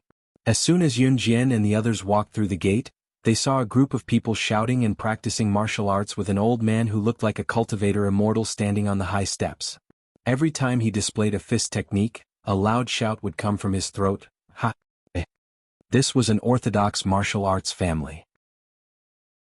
Are you here to practice martial arts as well? Seeing that someone had entered the door, the old man jumped down from the stairs. After instructing the disciples around him to practice freely, he walked towards Yun Jian and the others. Yes. Song Jiechi and the others replied excitedly. Yun Jian didn't have the time to stay here and practice martial arts with them. She did not forget her purpose, which was to get the letter. Song Jiechi and the others looked at the old man excitedly and respectfully, trying to join the disciples who practiced martial arts. Yun Jian's words suddenly rang out in front of Song Jiechi, Song Jiahui, Wang Gonggong, and the others. She said to the old man. Chapter 1830. Yun Jian's words carried a certain authority, causing the elder to pause. Song Jiechi, Song Jiahui, Lin Xiang, and even Wang Gonggong were speechless. What Yulong continent, daughter of the Wu clan, sorcerer goddess? What the hell was this? Moreover, wasn't Yun Jian here to learn martial arts like them? Why did she ask the elder to meet the head of the Huang clan the moment she arrived? What daughter of the Wu clan? What is sorcerer goddess? Are you here to engage in crooked practices? Didn't you ask around before you came? The head of the Huang clan, Huang Bidian, isn't someone anyone can meet. Some people don't even get to meet the head of the Huang clan from the time they joined the clan to learn martial arts until they left. You're just a lovelorn girl with no power or influence. Why would the head of the Huang clan want to meet you? Even Wang Gonggong, who wasn't very satisfied with Yun Jian, was in awe of the Huang clan, which was ranked first among the martial arts clans. After hearing Yun Jian's words, Wang Gonggong took the initiative to speak to Yun Jian. His words sounded as if Yun Jian had really come here because she was heartbroken and was here to cause trouble. Song Jiechi and the rest didn't say anything. The old man, who had been teaching a group of students who were also apprentices, was also surprised. Most of the apprentices who came to the Huang clan to learn martial arts were in awe when they spoke to the Huang clan. Not to mention Yun Jian, who directly walked up and asked the head of the Huang clan to meet her. She was totally different. The old man had never seen such a clean and tidy little girl with a shoulder bag say such words the moment she came to his door. Obviously the elder and the people around him didn't know about Yulong continent, much less the sorcerer clan. Of course, Yun Jian said this because she knew that the head of the Huang clan, Huang Bidian, must know about the existence of Yulong continent. Putting aside how many times the head of the sorcerer clan, Wu Lan, had sent people to the Huang clan to collect letters, but to no avail. Just based on the fact that Huang Bidian had saved his master's life and left him a letter, his master must have told Huang Bidian a thing or two. However, the old man in front of her didn't know that. When he saw Yun Jian open her mouth and ask to see the head of the Huang family, Huang Bidian, he was stunned for a moment, then quickly recovered. Is my Huang family's patriarch someone you can meet just because you want to? The old man immediately drooped his head with an unkind look on his face. Second uncle, what's wrong? Who made you unhappy? At this time a young girl walked in through the door. She was about 16 or 17 years old and was quite pretty. After the young girl walked in, she circled around Yun Jian and asked the old man. She wanted to see your father as soon as she came up the mountain. Of course I won't agree, the old man said to the young girl. His tone was completely different from when he spoke to Yun Jian. His voice was much softer. Clearly to the old man, Yun Jian was purely here to cause trouble. The young girl who ran in was obviously the youngest daughter of the Huang family's patriarch, Huang Ling. You want to see my father? Why do you want to see my father? He's not fun. But if you want to see him, I can take you there. Huang Ling still had a childlike innocence. She turned to look at Yun Jian and said to Yun Jian with a smile. Ling don't get involved. This matter has nothing to do with you. The old man pushed Huang Ling away and continued to shout at Yun Jian. If you're here to practice martial arts in my Huang family, then my Huang family welcomes you. But if you're here to cause trouble, then don't blame me, Huang Bihai, for ruthlessly driving you out of my Huang family. Before the old man, Huang Bihai, finished speaking, he suddenly saw 3 young girls in black coming in through the door. These 3 young girls in black were extremely beautiful. Their appearance was second only to Yun Jian, but they attracted the attention of everyone present. When the old man, Huang Bihai, saw the 3 young girls in black, his expression changed.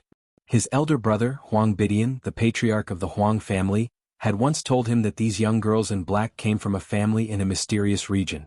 The people there had the ability to destroy the world. So they must not be provoked.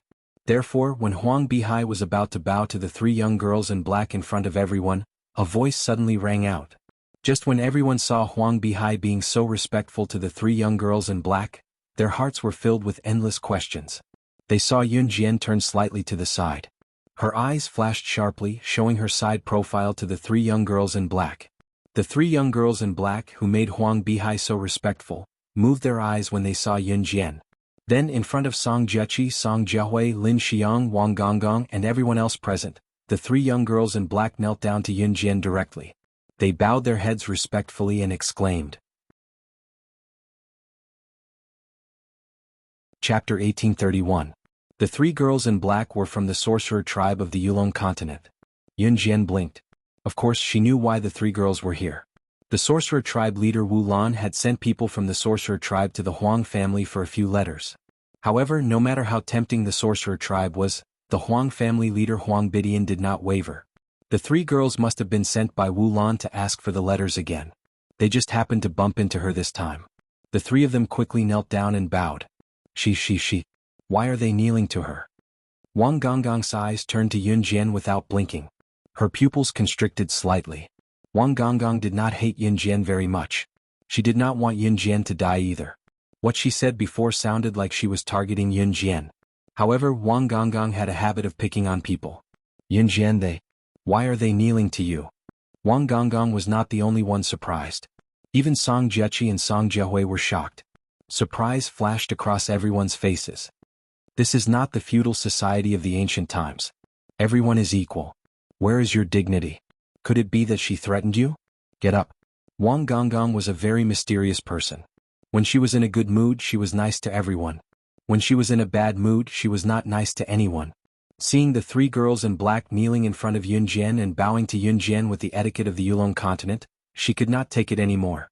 Or maybe the 3 girls in black were too mysterious. People were all cheap. If someone acted like they did not want to talk to you and did not take you seriously, you would think that this person was good and want to get close to her. Wang Gonggong felt that the 3 black-clothed girls were quite mysterious, so he wanted to make friends with them and tried to pull them over. However, when Wang Gonggong reached out her hand, one of the three girls in black pushed her away and ignored Wang Gonggong. You don't have to kneel here. After Wang Gonggong was pushed away by one of the three black-clothed girls, Yun Jian's voice rang out. Hearing this, the three girls in black who had ignored Wang Gonggong immediately stood up and retreated to the side. This degree of obedience was in stark contrast to his action of pushing Wang Gonggong away. Wang Gonggong's face instantly darkened. Second uncle, look, this sister looks like a good person. I'll go call my dad. When Huang Linger saw this, she turned her head and winked at Huang Bihai. She then turned around and walked towards her father's residence. Huang Bihai simply couldn't stop this naughty girl. By the time he shouted, Huang Linger had already walked far away. After a while, Huang Linger brought over a man in his 50s.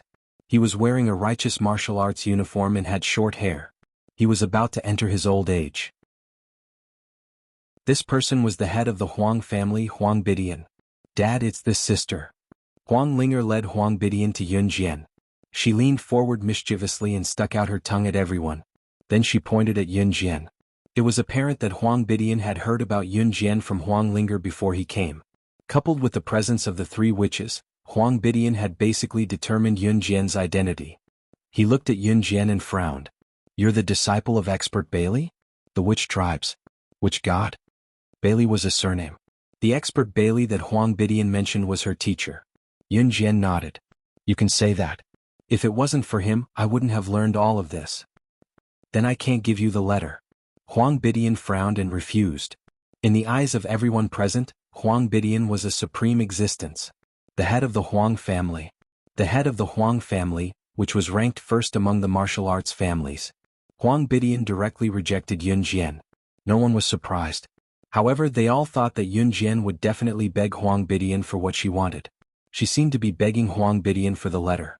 Just when everyone thought that Yun Jian would beg Huang Bidian to give her the letter, Yun Jian's eyes flashed with a murderous intent. Standing in front of everyone, her petite figure refracted the words that made everyone present unable to help but submit to her. In the next second, she flipped her hands and two butterfly knives appeared in her hands, one on each side.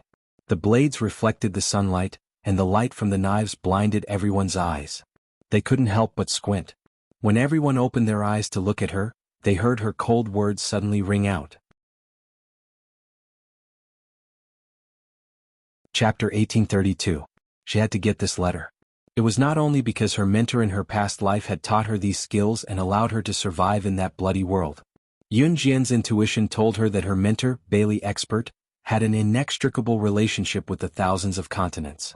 She had sent Wu Lan to search the entire Yulong mainland, but she could not find any trace of her mentor, Bailey Expert. On Earth, as long as one was a righteous earthling, nothing could escape her eyes. In Yulong mainland, the power of the sorcerer tribe was spread all over the continent. However, she could not find any information about her mentor. What did this mean?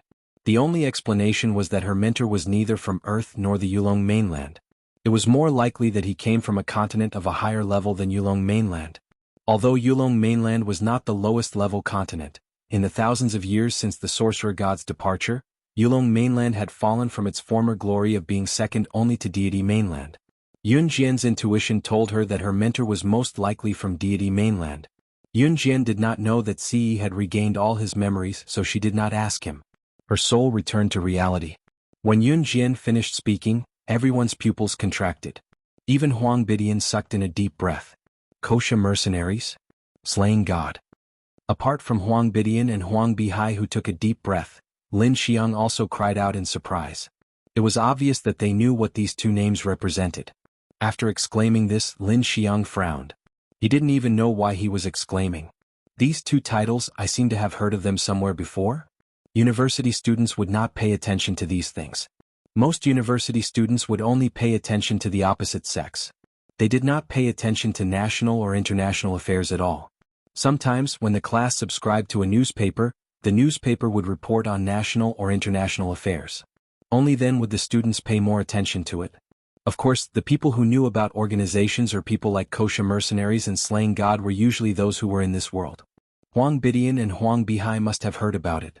But for university students like Lin Xiang, Song Jieqi, Song Jiahui, and Wang Gonggong, even if they wanted to know, they had no way to do so. Haven't you heard a lot of things? You brat, you always say that you've heard of something big. Where did you hear it from? I can't tell you the details, so you should wash up and go to the side. Song Jiahui walked over and knocked on Lin Xiang's head as he said with a half-smile. Lin Xiang scratched his head and pursed his lips.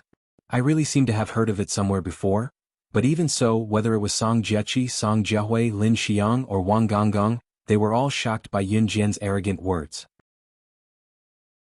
Perhaps Yun Jian's tone was too arrogant? Or perhaps it was because the titles of kosher mercenaries and slaying gods sounded domineering. When they turned to look at Huang Bidian and Huang Bihai's reaction, they saw their eyes widen. When they looked at Yun Jian again, they were so shocked that it was as if they had eaten dog poop. They looked as if they had heard something big that they had never heard of before. Especially Huang Bihai, who had been rude to Yun Jian from the start, he was the most unsettled. His hand was trembling like a spring as he pointed at Yun Jian. He screamed in horror, "Why, ahem." Huang Bidian was obviously smarter than Huang Bihai. He immediately stopped Huang Bihai from spilling the beans. Yun Jian's self-disclosure shocked Huang Bidian, but it changed his mind. Slaying god of kosher mercenaries. Slaying god alone was enough to wipe out the Huang family, let alone slaying god who had kosher mercenaries under her command. Therefore Huang Bidian did not change his mind. He could not. However, Huang Bidian had already handed over the letter when Wu Lan had sent someone to retrieve it. After 2 seconds of silence, Huang Bidian looked at Yun Jian and made his request. Chapter 1833. Huang Bitian's words caused everyone's hearts to tighten, especially Song Jiechi, Song Jiahui, and Wang Gonggong. Song Jiechi had even clasped her hands together. She was clearly not the main character, so why was she feeling nervous? It was as if she was the one who had to endure the hypnotism of the Huang family's eldest disciple. However, Song Jiechi knew that her current reaction was no doubt that she was putting herself in the shoes of Yun Jian and Huang Bidian. It was like a racing enthusiast watching his favorite racer race against another excellent racer at the critical moment of rushing to the finish line, which made him feel nervous both physically and mentally. That was how Song Jiechi felt at this moment. Yun Jian, who was standing in front of everyone, narrowed her eyes slightly. Her gaze was indifferent, but in front of everyone she accepted Huang Bitian's challenge without hesitation. All right. As long as she was given the chance, Yun Jian had never encountered anything she couldn't accomplish. Yun Jian knew that Huang Bidian had taken a step back. In the beginning, Huang Bidian had kept his mouth shut and refused to hand over the letter no matter what. Sometimes, revealing one's identity could save a lot of trouble. The reason Yun Jian brought up her identity today was to change Huang Bitian's mind. Yun Jian wasn't stupid.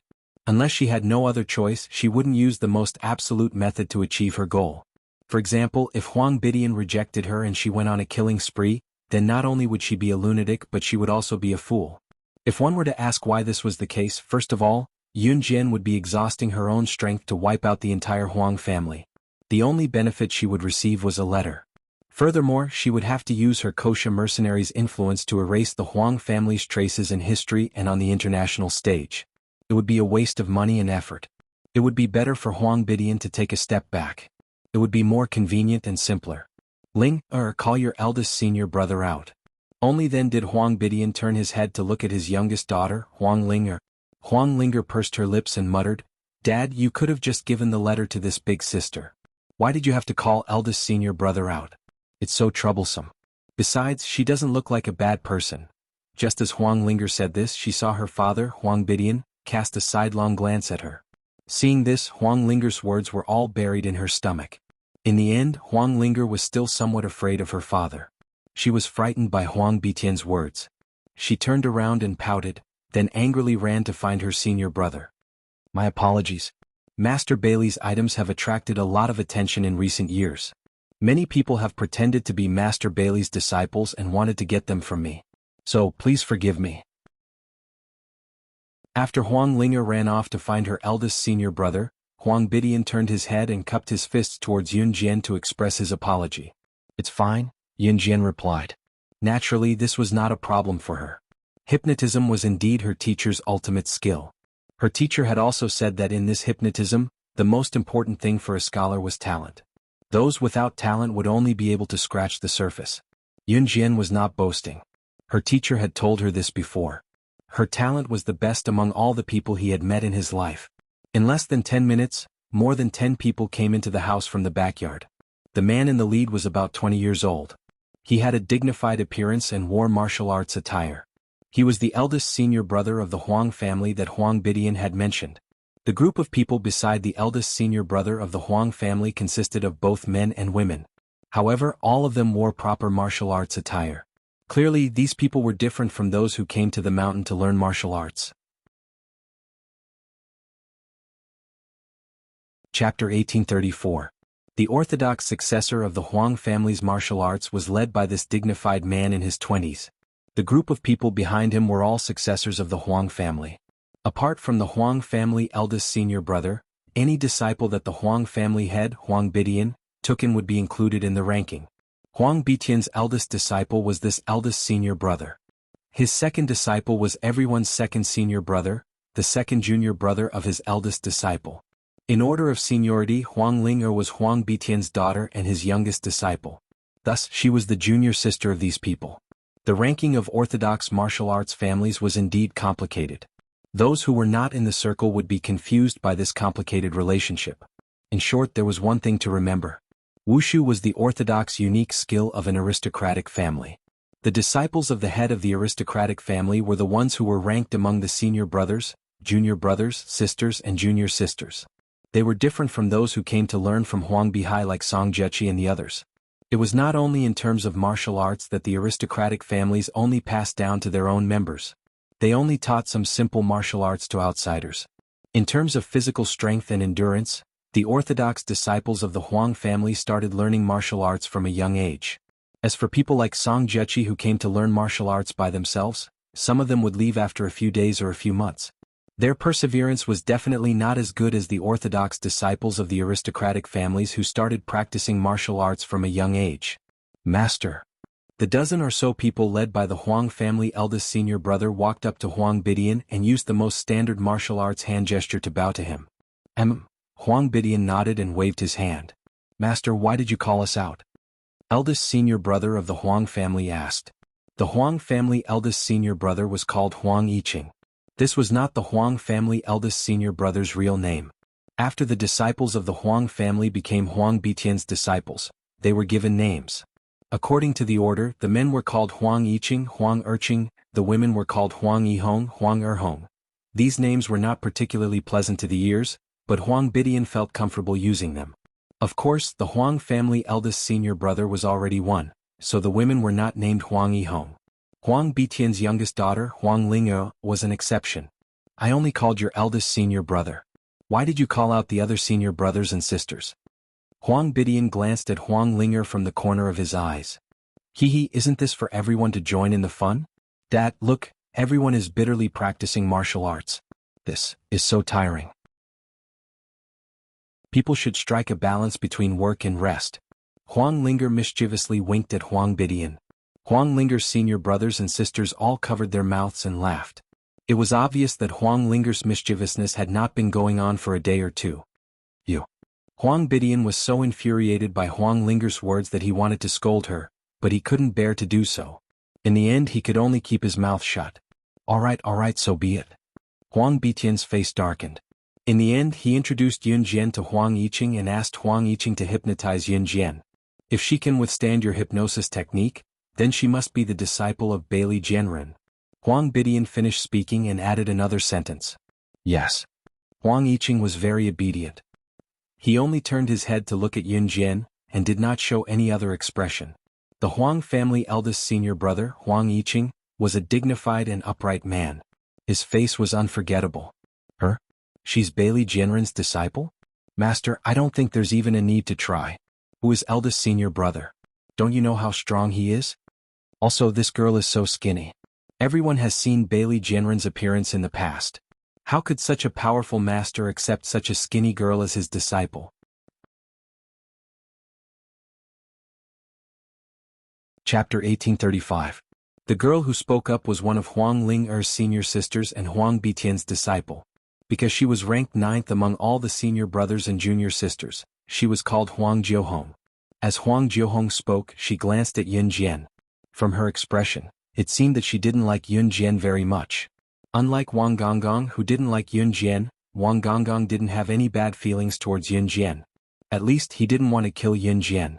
Huang Jiuhong also didn't have any bad intentions towards Yun Jian. Ordinary people didn't encounter many things and wouldn't be envied by girls. That was because they themselves were existences that didn't shine. If a person didn't exist, they would be automatically ignored by others. But a shining figure like Yun Jian was a piece of gold no matter where she went. As long as it was gold, it would always attract attention. Huang Jiuhong only looked down on Yun Jian because she thought she could defeat her most admired eldest senior brother. How many people had her eldest senior brother use the hypnosis technique taught by Master Bailey? How many people had fled because of her eldest senior brother's hypnosis technique? Why did Yun Jian think she could compare to her eldest senior brother? Jiuhong backed down. What did Master teach you not to look down on others? Even Huang Bidian himself thought that Yun Jian definitely couldn't compare to his eldest senior disciple. But Huang Bidian was a good person. He gave face to everyone. Some people would stand in front of you and look down on you, mocking and ridiculing you. Some people would look down on you but would give you face. When comparing the two, the latter would naturally be better. When Huang Jiuhong heard Huang Bitian's words, she curled her lips and muttered to herself, "What's wrong with you? You don't have any skills to begin with, and you don't allow people to talk about you? Then just wait and see. Watch my eldest senior brother beat you up."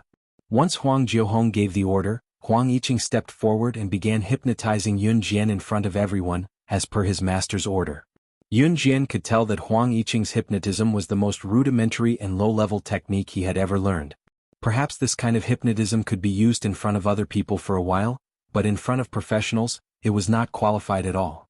The eldest disciple of the Huang family, Huang Yiqing, who was standing in front of Yun Jian, took out a rope with a small ball hanging from it. He placed the small ball in front of Yun Jian and shook it twice. Then he said in a delicate voice, "Close your eyes and open them again." These were all steps of hypnosis. Yun Jian did as she was told. "Eldest senior brother is awesome. Let this overconfident girl know your strength." At this moment, Yun Jian heard Huang Jiuhong shout at Huang Yiqing. The surrounding people watched the scene with all their might.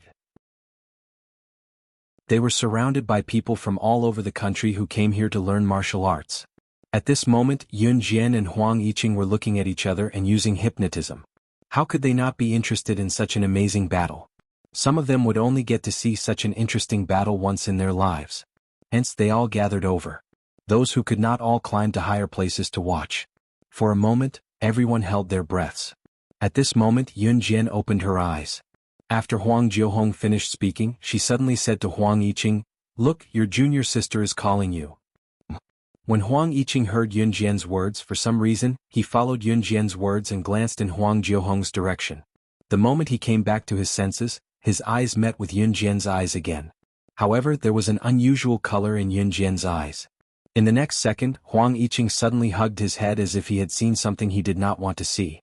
In front of everyone he hugged his head and squatted on the ground. When Huang Bidian and Huang Bihai saw this, their faces turned pale with fright. Everyone's faces changed in shock. She actually managed to hypnotize Yiqing. She managed to hypnotize Yiqing in such a short time. This power, I've only seen it from expert Bailey. Huang Bidian was so shocked that he cried out on the spot. The words Yun Jian said to Huang Yiqing just now was the turning point in the counter-hypnosis. After hearing Huang Bitian's words and seeing that the battle had ended before it even started, and that Yun Jian had managed to hypnotize Huang Yiqing instead, everyone present had the same expression on their faces. They were so shocked that they could not react for a long time. They just stared blankly at the beautiful girl. Chapter 1836. Perhaps no one had seen when Yun Jian had turned the tables and hypnotized Huang Yiqing. But in fact, from the moment Huang Yiqing asked her to close and open her eyes, she had already begun to hypnotize Huang Yiqing. As for Huang Yiqing's hypnotism, it had no effect on her at all. Later, she told Huang Yiqing that his junior apprentice sister was calling him. Everyone knew that hypnotism required many external factors to hypnotize someone. The process of hypnotism was also related to a person's willpower. By the time Huang Yiqing turned around, he was already affected by external factors. If Yun Jian hypnotized him directly, he would see the horrifying image in his mind. This was the reason why he hugged his head and squatted down to exclaim in shock. Huang Bidian had already guessed that Yun Jian was expert Bailey's disciple. Today he had asked his eldest disciple to hypnotize Yun Jian to confirm that Yun Jian was expert Bailey's disciple. Secondly, it was just a formality. Never in his wildest dreams did he expect that Yun Jian's ability today was almost the same as Bailey Show's back then. In fact, her talent in hypnotism was even higher than expert Bailey's. Huang Bidian opened his mouth several times wanting to speak, but in the end he swallowed his saliva and remained silent. Master, this means that she really is expert Bailey's disciple? Huang Jiuhong, who had been disdainful of Yun Jian, swallowed his saliva and licked his lips as he asked Huang Bidian in astonishment. Although they didn't know who Master Bailey was, Song Jechi Wang Gonggong, and the others could guess that Master Bailey wasn't an ordinary person when they saw how respectful Huang Bidian and the others were when they mentioned his name. Was Yun Jian really expert Bailey's disciple? Everyone looked at Huang Bidian in unison, waiting for him to confirm it. In front of everyone, Huang Bidian nodded. Yes. However, Huang Bidian walked over to Yun Jian under Huang Jiuhong's shit-eating expression. He bowed deeply to Yun Jian and said, I'm sorry for offending you in the past. Back then I was fortunate enough to save Master Bailey. Master Bailey also helped my Huang clan to become one of the top martial arts families. Master Bailey's kindness to my Huang clan is far greater than the simple act of saving his life. Therefore, even though my Huang clan has been in a difficult situation all these years, I didn't open the letter that Master Bailey left for me, telling me to look for him if I was in trouble. Since you are the disciple of Master Bailey, I will give you this letter as promised. After Huang Bidian finished speaking, he turned around and returned to his residence to retrieve the letter. About 10 minutes later, Huang Bidian returned with a thick envelope in his hand. There were probably several layers of envelopes inside this envelope. The letter left behind by Bailey Jiao was at the innermost layer. From this, it could be seen how important this letter was to Huang Bidian. Once the envelope was handed to Yun Jian, the latter unwrapped the envelope in a few moves. Is this the letter left behind by Master Bailey? Let us take a look. We've already opened it anyway. Huang Jiuhong quickly dispelled the awkward atmosphere. She walked over and was about to look at the envelope in Yun Jian's hand. Just as she looked over, Yun Jian dodged. Huang Jiuhong stomped her foot and pouted. In the end, Huang Bidian glared at her and she didn't say anything. Everyone watched as Yun Jian opened the envelope and took it out. When she saw the words on the envelope, her eyes lit up. Then, she seemed to be shocked by the words on the envelope. Seeing this, the surrounding group of people were somewhat curious. Even Huang Bidian was curious. Yun Jian was the kind of person who could remain calm even if the sky collapsed. Huang Bidian felt the same way about her. When he saw her shocked expression, he couldn't help but be even more surprised. In fact, Yun Jian wasn't just shocked. Her heart was in turmoil. However, she didn't show it on her face. Chapter 1837. Yun Jian was rarely surprised. However, whenever she was surprised, she would only appear slightly surprised on the surface. However, for someone like Yun Jian who did not show her emotions on her face, a little surprise was enough to express the shock in her heart. The content of the letter was very simple. However, if one thought about it carefully, there was an inconceivable magical power to it. The content of the letter was as follows: Sha, my little disciple, although we have not formally acknowledged each other as your master, please allow me to address you as such. Were you surprised when you saw this letter? Are you surprised that I knew that the person who opened the letter wasn't family head Huang, but you? Were there many doubts in your heart? All these years I know your every move, including you as the sorcerer god. How is it? That brat divine lord did not mistreat you, did he? If that brat mistreated you, I will definitely teach him a lesson in the future. That brat has been pestering you ever since you were the sorcerer god. He is like a shadow. I have helped you to stop him several times. The next time we meet, you must treat me to 100 bottles of good wine. No, that brat divine lord should be the one to invite me. If that brat dares to not invite me, let him hug his butt tightly. Don't let me catch him and give him 100 whips. Alright, I know that you must have many doubts now. It is not appropriate for me to say too much in this letter. Alright, my little disciple, I will not force you to say anything more. My good disciple, remember one thing. If you want to find me, go to the hunting academy. I will wait for you there. The way this letter was written was indeed her teacher's style. The handwriting was also written by her teacher, so there was no mistake. Yun Jian blinked. She was indeed surprised by the words in the letter. How did her teacher know that the person who received this letter was definitely her? Could it be that he had the ability to predict the future? Furthermore, he seemed to have known her when she was the sorcerer god in her previous life? He even knew Ce who was the divine lord? Yun Jian had not recovered all her memories as the sorcerer god, so she could not find traces of her teacher. And her teacher actually wanted her to go to the hunting school to find him? Everything was premeditated. Even when he was slaying God in his past life, his master's appearance was something that was bound to happen. Or perhaps, all of this was just a coincidence? Yunjian, there seems to be words at the back of the letter too. Song Jiachi, who was standing in the distance, couldn't see the contents of the letter in Yunjian's hand clearly. However, she could vaguely see that there were words on the back of the letter in Yunjian's hand, so she reminded her. Upon hearing this, Yunjian relaxed her brows slightly. She flipped the letter to the back and saw that the same words were written on the back of the letter. Following the long letter in front of him, it was clear that his teacher had added a sentence that sounded like an old urchin. By the way, after you come to the hunting school, bring the Divine Lord Kid here if it's convenient. However, even if you don't bring the Divine Lord Kid here, I know that kid is like a sticky candy, no different from a bum bug. Wherever you go he'll definitely follow. When Yunjian read this, her teacher's smug expression as if he knew everything like the back of his hand flashed across her mind, along with the way he gently stroked his beard. She twitched the corner of her mouth, not knowing how to describe her current expression of not knowing whether to laugh or cry. What's written on the letter? Are you done reading it? Can you show it to us now? The more Huang Jiuhong looked at Yunjian, the more curious she became. If it wasn't for Huang Bitian's gaze, Huang Jiuhong would have leaned over to look at the contents of the letter in Yunjian's hand. Since the letter is already hers, let's not crowd around. Disperse, let's go and cultivate. Don't crowd around here. Huang Bitian waved his hand. Master, this letter? Yunjian was the one who took it from you. What's wrong with us taking a look? Before Huang Jiuhong could finish her sentence. On the other side, Yunjian had taken out a lighter from nowhere and burned the letter. After doing this, Yunjian walked out. It seemed that she had to go to the hunting school this time. Since her teacher knew many of her identities, including her as the witch god. Then, did her teacher know the background of the mysterious person? And as the sorcerer goddess, why did she fall? Chapter 1838. Yunjian was unaware of all these doubts. She had no way of finding them out at this moment. To solve her doubts, she had to go to the hunting school. Seeing Yunjian burn the letter and walk out of the Huang family's door, everyone was shocked. Master, she burned the letter.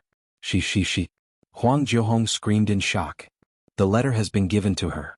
How she deals with it is her own business. Jiuhong, you are so impatient. If you continue to be like this in the future, then don't learn our Huang family's inherited martial arts.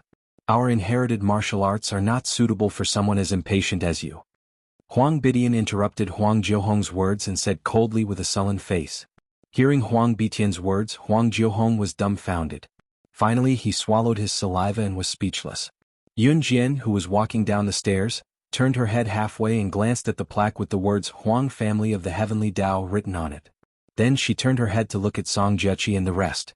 If Song Jiachi and the rest didn't know the way, she wouldn't have found the Huang family so quickly, and she wouldn't have received the letter her master left for her so quickly. Yunjian pursed her lips and curled her lips at Song Jiachi before she left. We'll meet again if fate wills it. In the vast sea of people, if fate wills it, even a billion people wouldn't be able to stop fate from meeting again. But if fate wills it, even if they lived in the same neighborhood, it would be harder than ascending to the heavens. After Yunjian said that, she turned and left. Seeing this, Song Jiachi was stunned. Then she waved at Yunjian and whispered, "Goodbye." After her rebirth, this was the first time Yunjian went to the Enhan organization. Before her rebirth, she was an agent from the Enhan organization. The Enhan organization wasn't located on some remote island. Yunjian knew the exact location. The Enhan organization wasn't under the jurisdiction of any country. It was extremely difficult for outsiders to enter Enhan organization.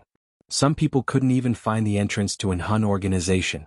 The Enhan organization's base was huge. It would take a long time to drive from one end to the other. Yunjian made a trip back to Longmen City and waited until the 10th of November to depart for Enhan Group. Before that, Mo Sen and Adam were left in Longmen City. Ce had to be by her side and Lan Su had just gotten pregnant. Adam naturally couldn't bear to take Lan Su on a long journey to Enhan organization. Mo Sen was the elder brother. In consideration of his younger brother, Mo Sen decided to return to Enhan organization by himself. Of course, during this period of time, Mo Sen and Rockberry maintained the kind of relationship where they would occasionally greet each other when they saw each other, but neither of them would speak much. Luo Berry didn't talk much because she was shy. When she saw the man she liked, she would talk incoherently. Mo Sun, on the other hand, did not know what to say. Mo Sun returned to Enhun earlier than Yun Jian. On the night of his return, he came to Qing Yu's house early in the morning. Yun Jian snatched Qing Yu's pillow and sat on the sofa, waiting for Qing Yu's homemade pastries for her to eat. Qing Yu had stopped researching poisons recently and had started researching pastries instead. The pastries tasted horrible, but they were getting better recently. When Qing Yu brought out the pastries she made herself, Gun Yanji pinched her nose without giving face. "Ah, what's this burnt smell? It's suffocating. It's good enough that I'm cooking for you for free. Why are you yelling? You're eating my food and staying at my place. You're even sleeping on my bed and wearing my pajamas. You're such a busybody, Gun Yanji," Qing Yu retorted. Okay, let sister have a taste." Seeing Qing Yu bring out the pastries, Gun Yanji stretched her hand to take them. Sister Qing Yu's pastries are getting better and better. Luo Berry was a sweet talker. She stuck her tongue out at Qing Yu after taking a bite. She shoved the pastry into her mouth, chewing and swallowing it without hesitation. After finishing the pastries slowly, Yun Jian closed her eyes and rested her hands behind her head. After 2 seconds of silence, Yun Jian suddenly spoke. "You've been standing outside the door for half an hour. Aren't you going to knock? Are your legs tired?"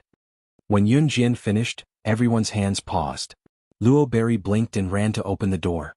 Luo Berry did not know who it was. She thought it was Sister Qing Yu's brother Yun Yi. However, when Luo Berry opened the door and wanted to call out Brother Yun Yi obediently, she was met with Mo Sen's calm and handsome face. She was so shocked that she almost fell backward. Chapter 1839. It wasn't the first time Luo Berry had been so careless. Perhaps it was her personality. When she suddenly saw someone she wanted to see, she would be frightened. After Mo Sen helped her up, Luo Berry blushed. "How old are you? Why are you so careless? What if you fall and hurt yourself?" Mo Sen yelled at Luo Berry after straightening him up. What if she fell and hurt herself? He was about to leave and return to the Enhun organization. She didn't know how to take care of herself. What if she hurt herself again? I'm sorry." Luo Berry shrank back from Mo Sen's shout. She couldn't help but apologize to Mo Sr. Aya, little strawberry, you didn't hit him. Why are you apologizing? Can't you tell that he cares about you?" Gun Yanji walked over and grabbed Luo Berry's hand, pulling her to the side. With that, Gun Yanji was about to pull Luo Berry to the side.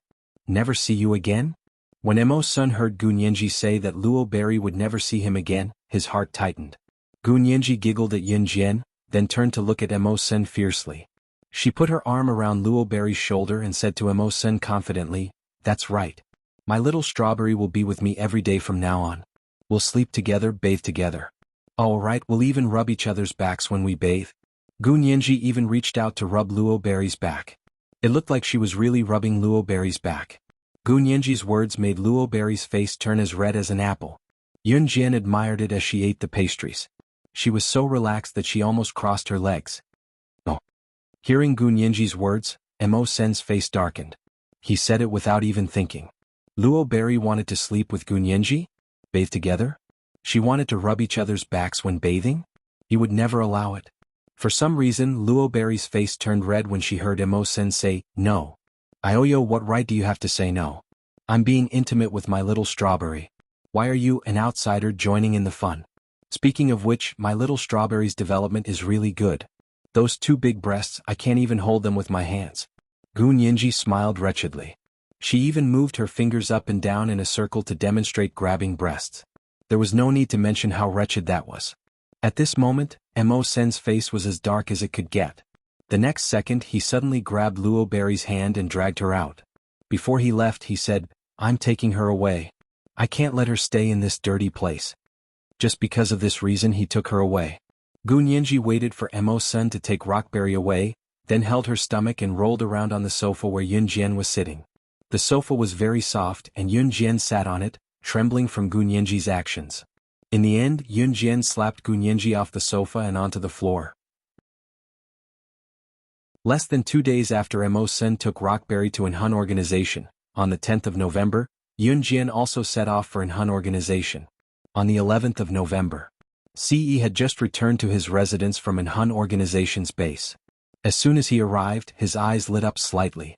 His residence was surrounded by balloons, and the display in the middle of the room even had a big happy birthday written on it. Birthday? Only then did Ce remember that today was his birthday. Since he was young, he had never celebrated his birthday again after his mother passed away. In the end, he even forgot his own birthday. Who released the balloons today? Who released the birthday wishes? Only the 4 leaders of an Hun organization could enter his residence. Other than that, if anyone else entered, the snipers outside would immediately shoot the person who did not have time to enter, regardless of gender. Just as Ce was thinking about this, the bathroom door in his residence suddenly opened, and a petite figure flashed out of the bathroom. Yunjian, who had just finished showering, exuded a milky fragrance. Her hair was disheveled and was still wet. Yunjian only had a bath towel around her. Her voluptuous breasts were wrapped under the short bath towel, revealing half of her full breasts. Her little feet were bare as she stood on the floor. Just looking at her was enough to arouse one's desire. Chapter 1840. Yunjian had been in the Hun organization for many years in her previous life, so she knew the inside of the organization like the back of her hand. However, she had never come into contact with the leader of an Hun organization in her previous life.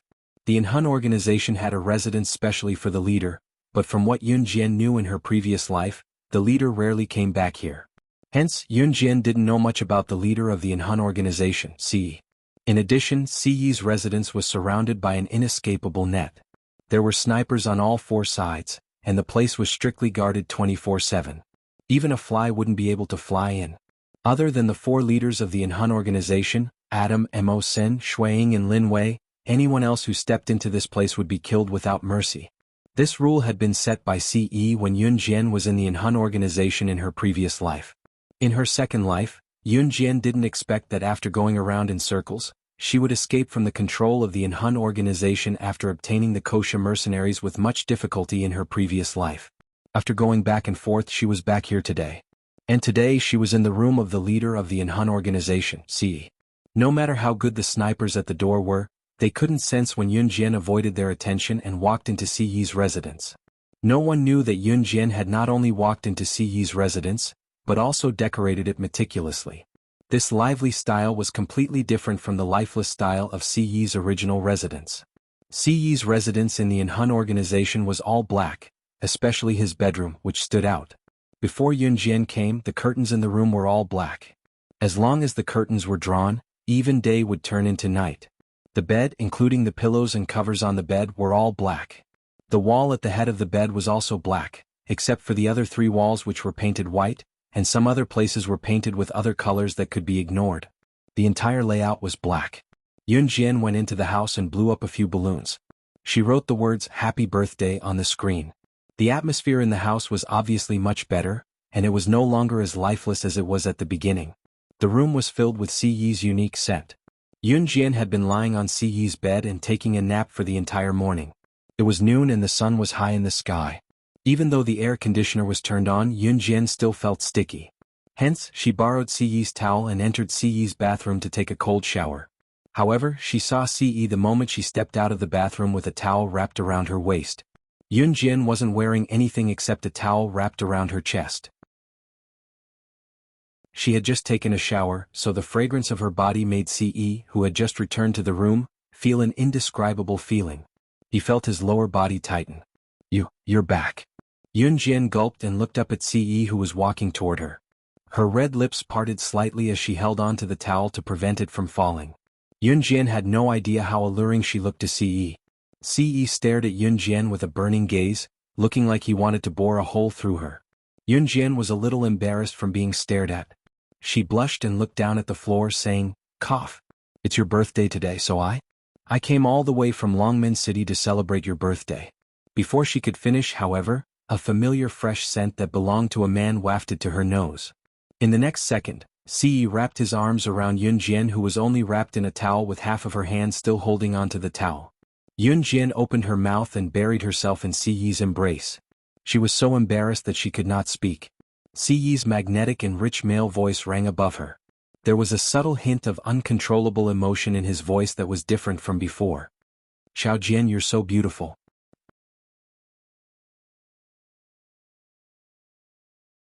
Chapter 1841. Yun Jian's entire body trembled slightly. Ziyi was acting very strangely today. In spite of it, Yun Jian had come prepared. A second ago, Ziyi had placed his hands on Yun Jian's buttocks, causing Yun Jian's face to turn red. The next second, Yun Jian stood on her tiptoes, wrapped her arms around Ziyi's neck and kissed him. Ziyi had not expected Yun Jian to suddenly kiss him. Her sweet lips were like ice cream on a hot summer day. Just as you were about to faint from the heat, your eyes were about to swell, your whole body was sweating profusely, and you were about to faint from heatstroke. It gave you a refreshing feeling. However, to Ziyi, her beautiful lips were even sweeter than an ice cream on a hot summer day when he was about to faint. She was an existence that could not be compared to any cheap goods because she was his one and only. Although this was not the first time she had kissed Ziyi, Yun Jian did not know why, but she felt that this kiss with Ziyi was very different from the previous ones. Perhaps it was because she only had a towel wrapped around her body today? Towel. Yun Jian suddenly remembered that she only had a towel wrapped around her body, and the towel only covered half of her chest. She was not wearing anything underneath. Yun Jian's slender arms and half of her chest were in close contact with the air, and it was chilly. At first, Yun Jian still used one hand to hold on to the shaky and unstable towel. However, when she saw Ziyi earlier, Yun Jian forgot about this. She reached out and wrapped her arms around Ziyi's neck and kissed him on the lips. She only remembered her current situation when she lost herself in the kiss. At this moment, Yun Jian's face flushed red. Just as Yun Jian was about to withdraw her hand from Ziyi's neck, the shaky towel on her body suddenly disintegrated and fell. That white towel had fallen off. In a lounge somewhere in the Enhan organization, Lin Wei sat on the sofa in the lounge. Beside him, Shuiying was half sitting on Lin Wei's table. His slender legs, perfect curves, and that handsome face. Lin Wei's appearance leaned towards calmness, with a hint of handsomeness in his aura. Although he was handsome, Lin Wei gave people the impression that he was calm and experienced. The only flaw was the long scar on Shuiying's neck. But the deeper the scar, the more it showed his masculinity. Although it looked terrifying, it didn't affect Shuiying's handsomeness at all. At this moment, Shuiying was half sitting on the table. One of his slender legs was leaning against the table while the other was resting on the ground. No matter how one looked at him, one could see how handsome he was. Although Lin Wei looked like an old Taoist, his appearance was young. His face was enough to charm a group of young girls. At this moment, Shuiying shook his legs and looked sideways at Lin Wei.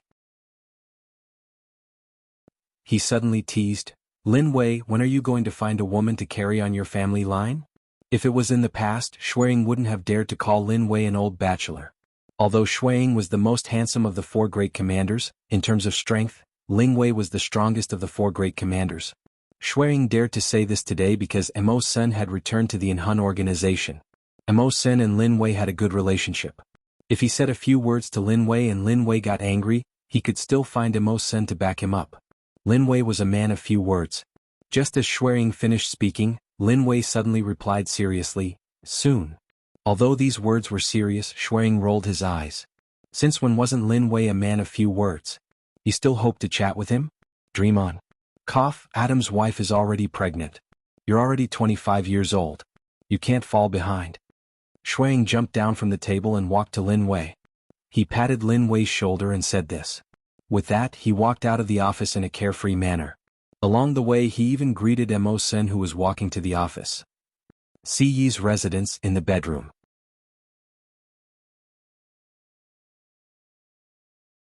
Chapter 1842. The moment Ziyi picked her up and threw her onto the bed, Yun Jian's cheeks were as red as a monkey's butt. She was certain that she had never blushed like this in her entire life. It was not just in this life. As slaying God and witch goddess 2 lifetimes ago, she had not blushed as much as she did today. Ziyi tossed the towel far away and tossed Yun Jian gently onto the soft bed. Ziyi's eyes were glued to Yun Jian. Even when he took off his jacket and shirt and unbuckled his belt, his gaze did not leave her. Ziyi exposed his muscular chest and stared at Yun Jian before making his way to Yun Jian who was placed on the bed. His pants were still on but his eyes were fixed on Yun Jian, never moving away from the deep gaze that met hers. Ziyi, who could be sharp and ruthless to others without batting an eyelid, was now attracted to Yun Jian. There was an unprecedented gentleness on his face. It was a gentle expression that might seem a little forced to an outsider. Seeing Yun Jian with her arms crossed and a smirk on Ziyi's face, his magnetic voice suddenly rang, making Yun Jian's ears tingle and her body tremble. "Xiao Jian, move your hand away." It was undeniable that Ce was getting more and more wretched. If the elderly saw him for the first time, they would only think that Ce was decent and reliable. He was not lustful and made people feel that he was dependable. If Yunjian heard what the elderly said now, Yunjian would probably smash them to death with a brick. It would be a miracle. She half covered her chest with her hand to prevent herself from being exposed to Ce. Ce had been looking at her lustfully since just now and was even asking her to move her hand away. If anyone dared to say that Ce was not lustful, she would fight them to the death. In spite of it, Yunjian was too embarrassed to move her hand away. Yunjian's blush was comparable to Chili's. Just as she spoke, her words were blocked by Ce's lips. The man was really self-taught when it came to kissing. Perhaps it was due to his previous experience. Ce caught her easily. Yunjian was numb from the kiss, unable to muster any energy. She didn't even know when the hand that was covering her chest had been moved away and replaced with a bigger palm. An Hun Group's lounge. Ever since the noisy snow eagle left, Ling Wei's ears finally quieted down. He lifted his slender legs and stood up from the sofa. Just as he was about to go to the killer training camp, he bumped into Mo Sr. "You're going to the training camp?" It was no wonder that the two of them had similar personalities. They even had a general understanding of where the other was going. "Okay." Lin Wei nodded. Lin Wei was the one who spoke the most when talking to Mo Sr. "Snow Eagle said that you're looking for a woman to carry on your family line?" Mo-sun was not shy at all. "I'm planning to." Lin Wei answered Mo-sun briefly as he followed him out. "Who are you looking for?" Mo-sun asked again. "We'll talk about it later." Lin Wei did not have any requirements for his other half. He felt that it was enough for him to have a woman who could bear his children. As long as this woman was loyal to him and did not cheat on him, he would not find another woman in his life. It did not matter if there was no sex for love. If the future Snow Eagle heard Lin Wei's monologue, he would probably kick him and scold him. What happened to the sex for love? Go eat *T. There hasn't been any outstanding assassins in the training camp recently. Lin Wei had already arrived at the assassin training camp with Mo Senator. He stood not far away from the training camp and spoke briefly. "I'll pay attention and send someone over as soon as there's one," Mo Sin said to Lin Wei as they walked. In Ce's bedroom. Ce had already taken off all his clothes. The two were hugging each other. Chapter 1843. Xiaojian, you're mine. You're mine. Ce's breath blew against Yunjian's ear as he licked and kissed Yunjian's ear. Yunjian was numb from head to toe, unable to react for a long time. Just as Yunjian was numb from embarrassment and Ce was about to enter the main topic. Ding ding ding ding ding. The doorbell of Ce's residence rang. A certain someone kept pressing the doorbell of Ce's residence like his life depended on it. Seeing that no one was opening the door, the ringing grew louder and more frequent. Accompanied by the ringing of the doorbell was a certain someone's desperate shout, "Young master, I have something to ask of you." From the sound of the voice, it was obvious who had rung the doorbell. It was Shuang. Other than him, no one else dared to press the doorbell of Ce's residence. The ringing of the doorbell was like a basin of cold water, extinguishing the pleasant atmosphere just now. In spite of it, Yunjian and Ce were burning with passion. Even a downpour would not be able to extinguish their flames. Ce growled and got up from the bed, picking up the towel on the floor and running his fingers through his black hair before heading for the door. Shuang, who was outside the door, pressed the doorbell twice in surprise. His young master used to come out quickly. Why did he?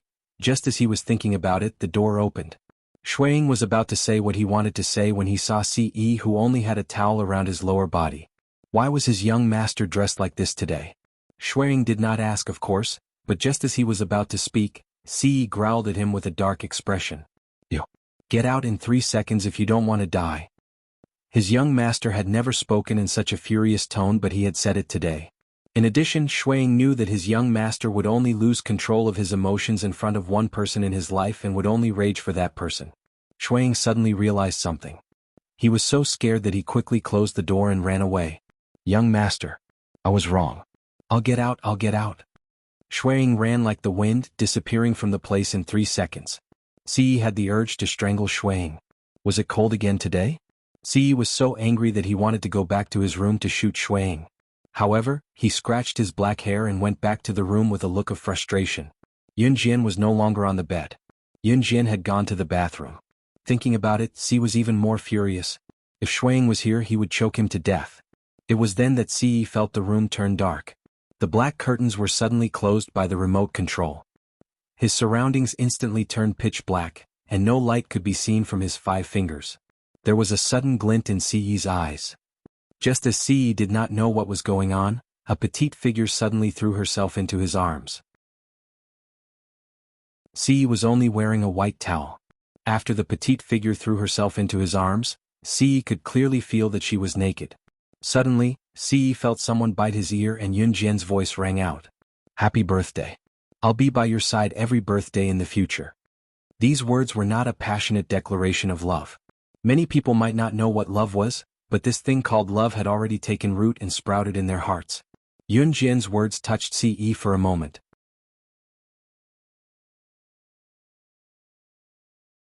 Chapter 1844.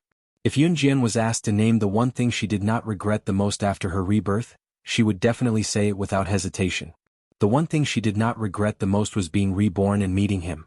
There was no girl who did not care about her chastity. But she was willing to give her best to him and never regret it. This was Yunjian's wish as the sorcerer god. Whether it was her as the sorcerer god or Yunjian, she did not regret meeting him or becoming his woman. Because she knew that she was not the only one who loved him. In his heart she was something far more precious than his own life. Even if he had to sacrifice countless of his own lives in exchange for hers. He was willing. As long as she was fine. This was the wish of a divine lord. And a divine lord's life goal was not for anyone else but for her. When the two of them were joined, Yunjian did not feel any pain because her heart did not hurt. Her heart was sweet and blissful. Although the pain of her first time was hard for Yunjian to accept, she was willing to do it for him. The wind was gentle and the sun was bright. Under the bright sky, it was a romantic afternoon. From 12:30 p.m. to 8:30 p.m. Ce did not let go of Yunjian. He enjoyed her beautiful body over and over again without stopping. What an Hun organization, what kosher mercenaries, what an Hun organization was busy with, everything was meaningless to Ce. Because in his heart, Yunjian was far more important than anything else. 8:30 p.m. After being tortured by Ce for the entire afternoon, Yunjian was paralyzed on the bed and could not move at all. She had thought that knife wounds and gunshot wounds were the most painful injuries, but why were these things so tiring and painful as well? If she had known it would be so painful from the start, she would have waited until she was an adult before doing it. Yunjian even wanted to kill someone now. Why didn't Shuang break it completely? It seemed like she had to kidnap Si Luo. Of course, these were just Yunjian's thoughts. She did not regret being able to become his woman. Ce and Yunjian were sleeping on the bed. He hugged Yunjian tightly and refused to let go. If it weren't for Yunjian begging him to let her go on the bed, he would probably be able to fight until the next morning. As soon as they were done, Ce walked into the bathroom and wiped Yunjian's body carefully with a basin of water. She even wiped the blood off Yunjian's face. Ce didn't even care about herself. She first wiped Yunjian's body carefully, then went into the bathroom to take a cold shower. She came over and hugged Yunjian, holding her in her arms and smelling her hair. That was great. His Xiaojian was his now, rightfully so. If someone dared to plagiarize his Xiaojian in the future and he spoke up again, it would be perfectly justifiable. Xiaojian, does it hurt? Ce placed his hand on Yunjian's stomach, feeling a little regretful about his earlier rudeness. Yunjian turned away and ignored him. Ce panicked when he saw that. He propped himself up and turned to look at Yunjian. Xiaojian, where does it hurt? Let me see. Don't look. Yunjian suddenly folded her legs and turned around to show him her back. She couldn't possibly spread her legs for him to see where it hurt. Ce had no idea what was wrong with him as he hugged Yunjian and rubbed and blew on her. It was obvious how much he cherished Yunjian. If the 4 leaders of an Hun group saw Ce's act of showing weakness, they would probably yell, "This isn't our young master." Yunjian did not know what was wrong with her. Since when did her voice become like this? Yunjian patted her cheeks lightly and shook her head in disbelief. Once she thought of what he did to her just now, Yunjian's cheeks were redder than a red pepper. They actually did it? Cough cough. Ring ring ring. At this moment a phone rang. As if to prevent awkwardness, Yunjian reached for her phone on the bedside table. Suddenly a hand went around her shoulder and took the phone before she did, placing it in her hand and telling her, "Don't move if it hurts." "I'll do it." "You would do everything." Ce looked a little like a pug trying to please its owner. Yunjian could not help smiling. She answered the call. It was Luo Mei asking Yun Jian to go out and play. Yun Jian agreed. After she hung up, Ci's voice followed, "You're not allowed to go. You're still hurting." Wasn't she still hurting down there? I'm not hurting anymore. Yun Jian suddenly felt shy. She pushed Ci away and quickly got up to put on her clothes. After Yun Jian got up, Ci saw a red spot on the bed where Ci and her were having sex. Yun Jian was halfway through putting on her clothes when she suddenly saw this. She walked over and wanted to pull off the sheets. Ci grabbed her hand. "What's wrong?" "I'm going to shower first." Yun Jian blushed and did not dare to look at Ci. Chapter 1845. The bedsheet instantly became a priceless treasure in Ci's eyes. Yun Jian could not outtalk Ci in the end. She wanted to pull the bedsheet when Ci was not paying attention, but the soreness between her legs numbed her and made her legs wobble. If it were not for her good stamina, Yun Jian would have knelt on the floor long ago. Yun Jian, however, turned to her side and fell toward the edge of the bed instead of kneeling. If a normal person was tortured by Ci for 8 hours, they would probably not even be able to lift their legs. Yun Jian had just stood up to put on her clothes and take a few steps. She had only taken a few steps when the soreness in her thighs made her unable to stand up again. He had just gone at her for 8 hours. Yun Jian did not have any common sense, so she agreed to go out and play without hesitation, thinking that she could still walk. Now, however, her legs were numb. The lingering pain after the battle was not excruciating but soft. Yun Jian felt like her legs were like springs when she stood up, unable to move at all. She only managed to avoid falling on the floor by pouncing on the bed. Ci scooped Yun Jian up to his chest and pulled her into his embrace. "You're not allowed to go out today. You're not allowed to wash the bedsheet," Ci said domineeringly as he gripped her hand. His Xiao Jian wanted to run away the moment she became his woman? He would not allow it. "I've already made an appointment. I'll go out later," Yun Jian said, too shy to look at Ci's face. Ci, who had just had sex, was not satisfied yet.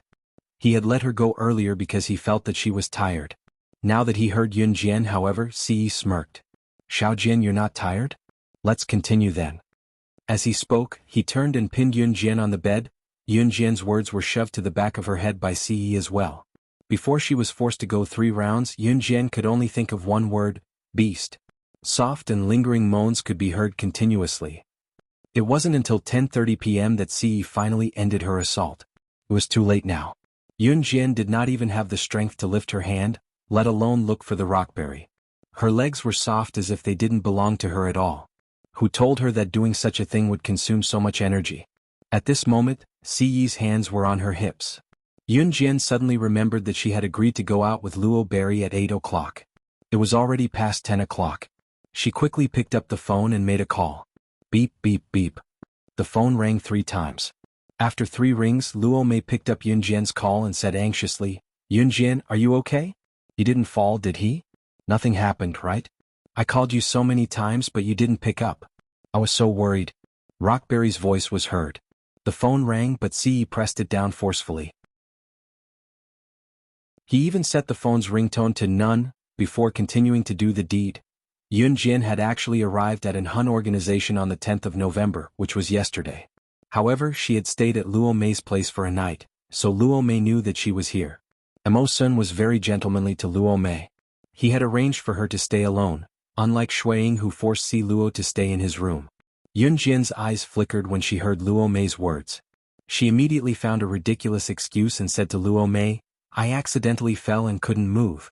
That's why I didn't call you to explain." This was the most ridiculous lie that Yun Jian had ever told. She didn't expect Luo Mei to believe her. "Ah, are you in pain? Do you need me to come over and take a look? Have you seen a doctor? Wait for me, I'll be right there." Luo Mei panicked. She really thought that Yun Jian was injured, so she quickly spoke up. "I'm fine now. It's just a minor injury. You don't have to come over," Yun Jian said to Luo Mei with a hoarse voice. "Are you really fine?" Luo Mei asked worriedly. Yun Jian nodded. She wasn't really injured. If Luo Mei accompanied her to the hospital, the doctor would probably only say, "Young lady, don't overindulge in your desires at such a young age. Your voice is hoarse. Do you have a cold? You must have a good rest," Luo Berry added. At that, Yun Jian glared at Ce, who could not stop his hands from fondling her breasts, only to see the silent Ce flashing her an indulgent, handsome smile.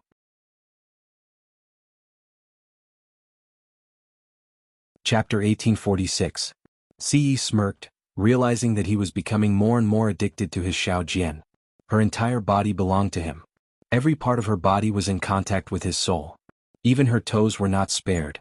Ce arched his handsome face and reached out to pull Yun Jian into his embrace. His hands moved up and down. Yun Jian patted Ce's hand twice, but Ce's eyes were fixed on her. In the end, she was too embarrassed to call Luo Mei while being touched by Ce, so she found an excuse to end the call. Yun Jian did not get out of bed for 3 days and 3 nights. Ce was like a beast that was about to starve to death now that he had tasted meat. It was the first time Yun Jian felt extreme soreness in her back. In spite of it, Yun Jian was still Yun Jian. Her stamina was incomparable to ordinary women. As they were heading to the hunting school on the 15th of November, Yun Jian stayed with Ce for a while longer. On the 14th of November, Yun Jian returned to Longmen City with Ce. Yun Jian was going to the hunting school for a year, so she returned to Longmen City today to visit her younger brother, Xiao Yunju, and the rest. Knowing that Yun Jian was going to the hunting school for a year, Ce did not say a word about it. In spite of it, Yun Jian knew that just like what her master had said, even if she did not bring him to the hunting school, he would go to the hunting school himself to look for her. The day before they went to the hunting school, Yun Jian and Ce went to Wanning Elementary School where Xiao Yunju and Duanli studied. Wanning Elementary School was beautifying the school recently. Not only were the students beautifying their classrooms, the school was also building a flat cement road. After Xiao Yunju and Duanli were done with their tasks, they strode with their short legs toward where Yun Jian and Ce were outside the school gate. Brother Ce, Sister Yun Jian. Xiao Yunju and Duanli rushed into the arms of Ce and Yun Jian respectively. Yun Jian pinched Duanli's cheeks and grabbed her hand. Ce grabbed Xiao Yunju's collar and dragged him to the kindergarten to pick up Duanya. Knowing that her daughter would be away for a year, Qin Yiru prepared a sumptuous dinner. Everyone sat around the table and enjoyed the sumptuous dinner. After that, Yun Jian and Ce returned home.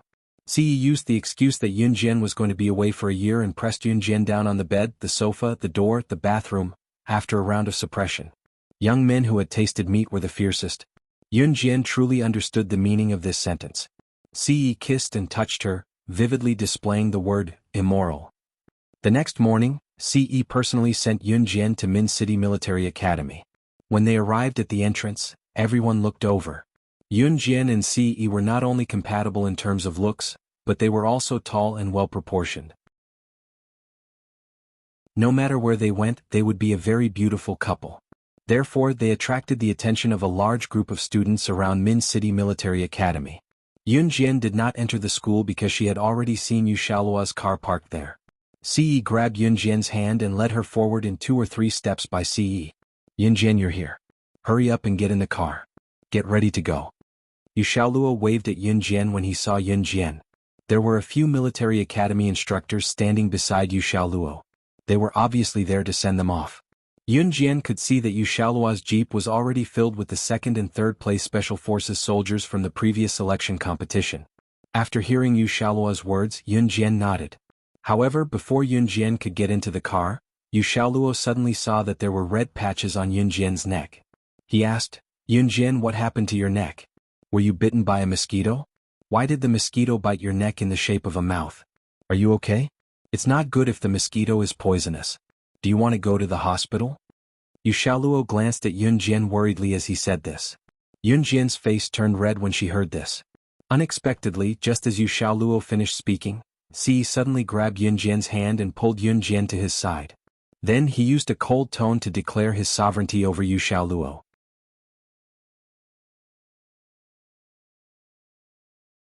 Chapter 1847.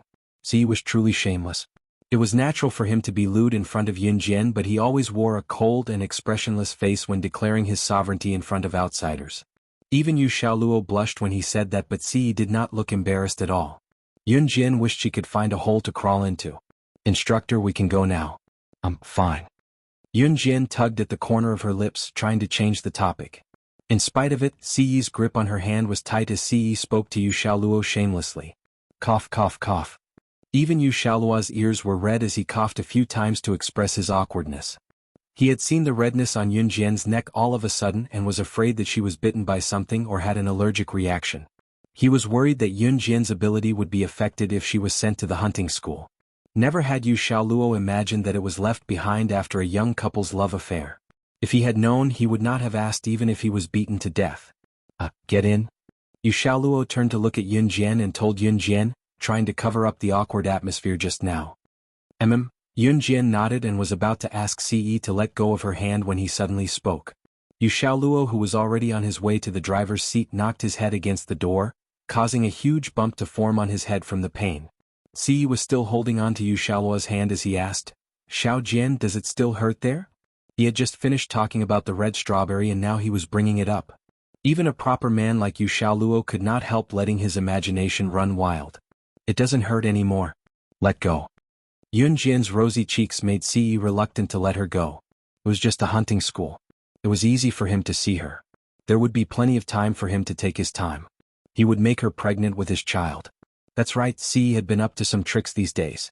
When Ce slept with his Xiao Jian, he never used the condom and penetrated her directly every time. Yun Jian had probably forgotten about the existence of this thing long ago. Yun Jian might be powerful, but she knew nothing about this. As for Ce, he had already read up on such books. Naturally, he was better than Yun Jian, who hadn't done any research. Ce's ultimate goal was obvious. He wanted to stuff a tiny Ce in Xiao Jian's stomach. This is great. Yun Jian finally got into the jeep. Under Ce's watchful gaze, she left the place and parted with Ce for a short while. Ce watched Yun Jian's jeep disappear from his sight before he boarded the private helicopter that Mo Sun sent to fetch him back to Enhun Group and left Longmen City. Nothing had changed. Some things, however, might have changed drastically when Yun Jian returned. Sitting in the jeep, Yun Jian tilted her head to look out of the window with squinted eyes. Cough. I can see that he cares a lot about you, Yun Jian. If it were someone else, puppy love, I definitely wouldn't support it. But if it's you guys, I'll give you my blessings. Young couples like you two can be sweet for the rest of your lives. I'm so envious of you two youngsters. Yu Xiaoluo suddenly spoke to Yun Jian. There was a hint of emotion in his words, making Yun Jian nod slightly. In just a few minutes they returned to the main topic. Yu Xiaoluo immediately told Yun Jian and the rest of the arrangements.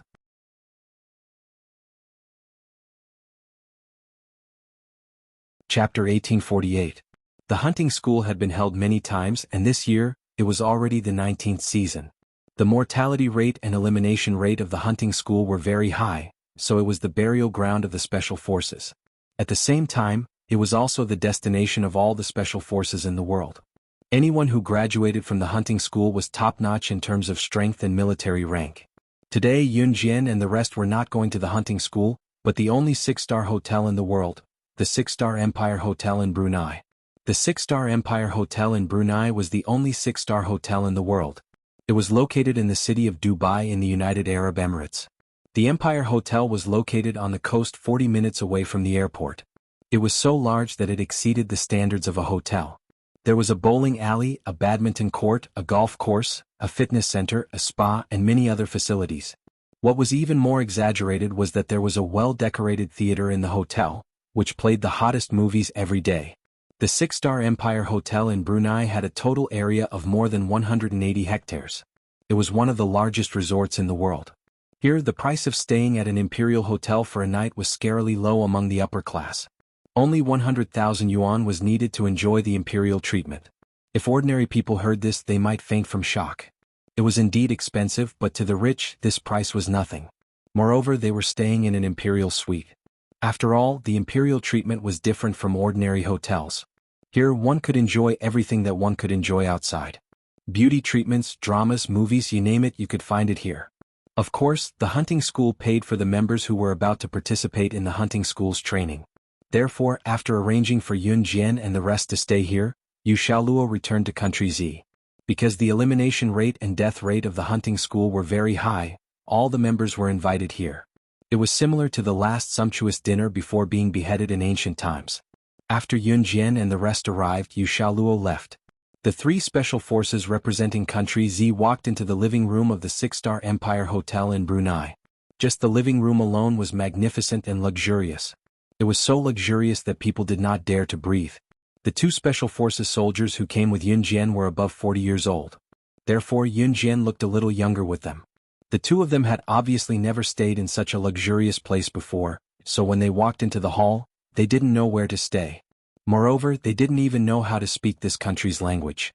Yun Jian went to the counter while the two of them were at a loss. She knocked on the counter and spoke to the foreign attendant in Dubai's local Arabic under her gaze. I'm sorry, but I'm sorry. Hunting school members from Z country, 3 of them. Please check in. It was not Yun Jian's first time staying at the 6-star Empire Hotel in Brunei. She had been here a few times in her previous life, so she was not unfamiliar with the place. When the foreign waitress heard Yun Jian's words, she lowered her head at first. When she looked up at Yun Jian, she was shocked. The person who spoke was not from her country? This little kid was obviously a foreigner. How could he speak her country's language? She almost thought that this little kid was a citizen of her country when she heard his voice. And she was one of the Z country's special forces that was about to participate in the hunting school? You can speak Arabic? The special forces soldier who was with Yun Jian exclaimed after hearing Yun Jian's words. You're tuning in to the Dreamy Chapters YouTube channel. We're so grateful for your support, and don't forget to subscribe to join us on this incredible journey through captivating stories. Your generosity through donations truly makes a world of difference, as it's the primary source of revenue that allows me to expand and enhance this channel for you. Thank you from the bottom of my heart for being a part of this adventure.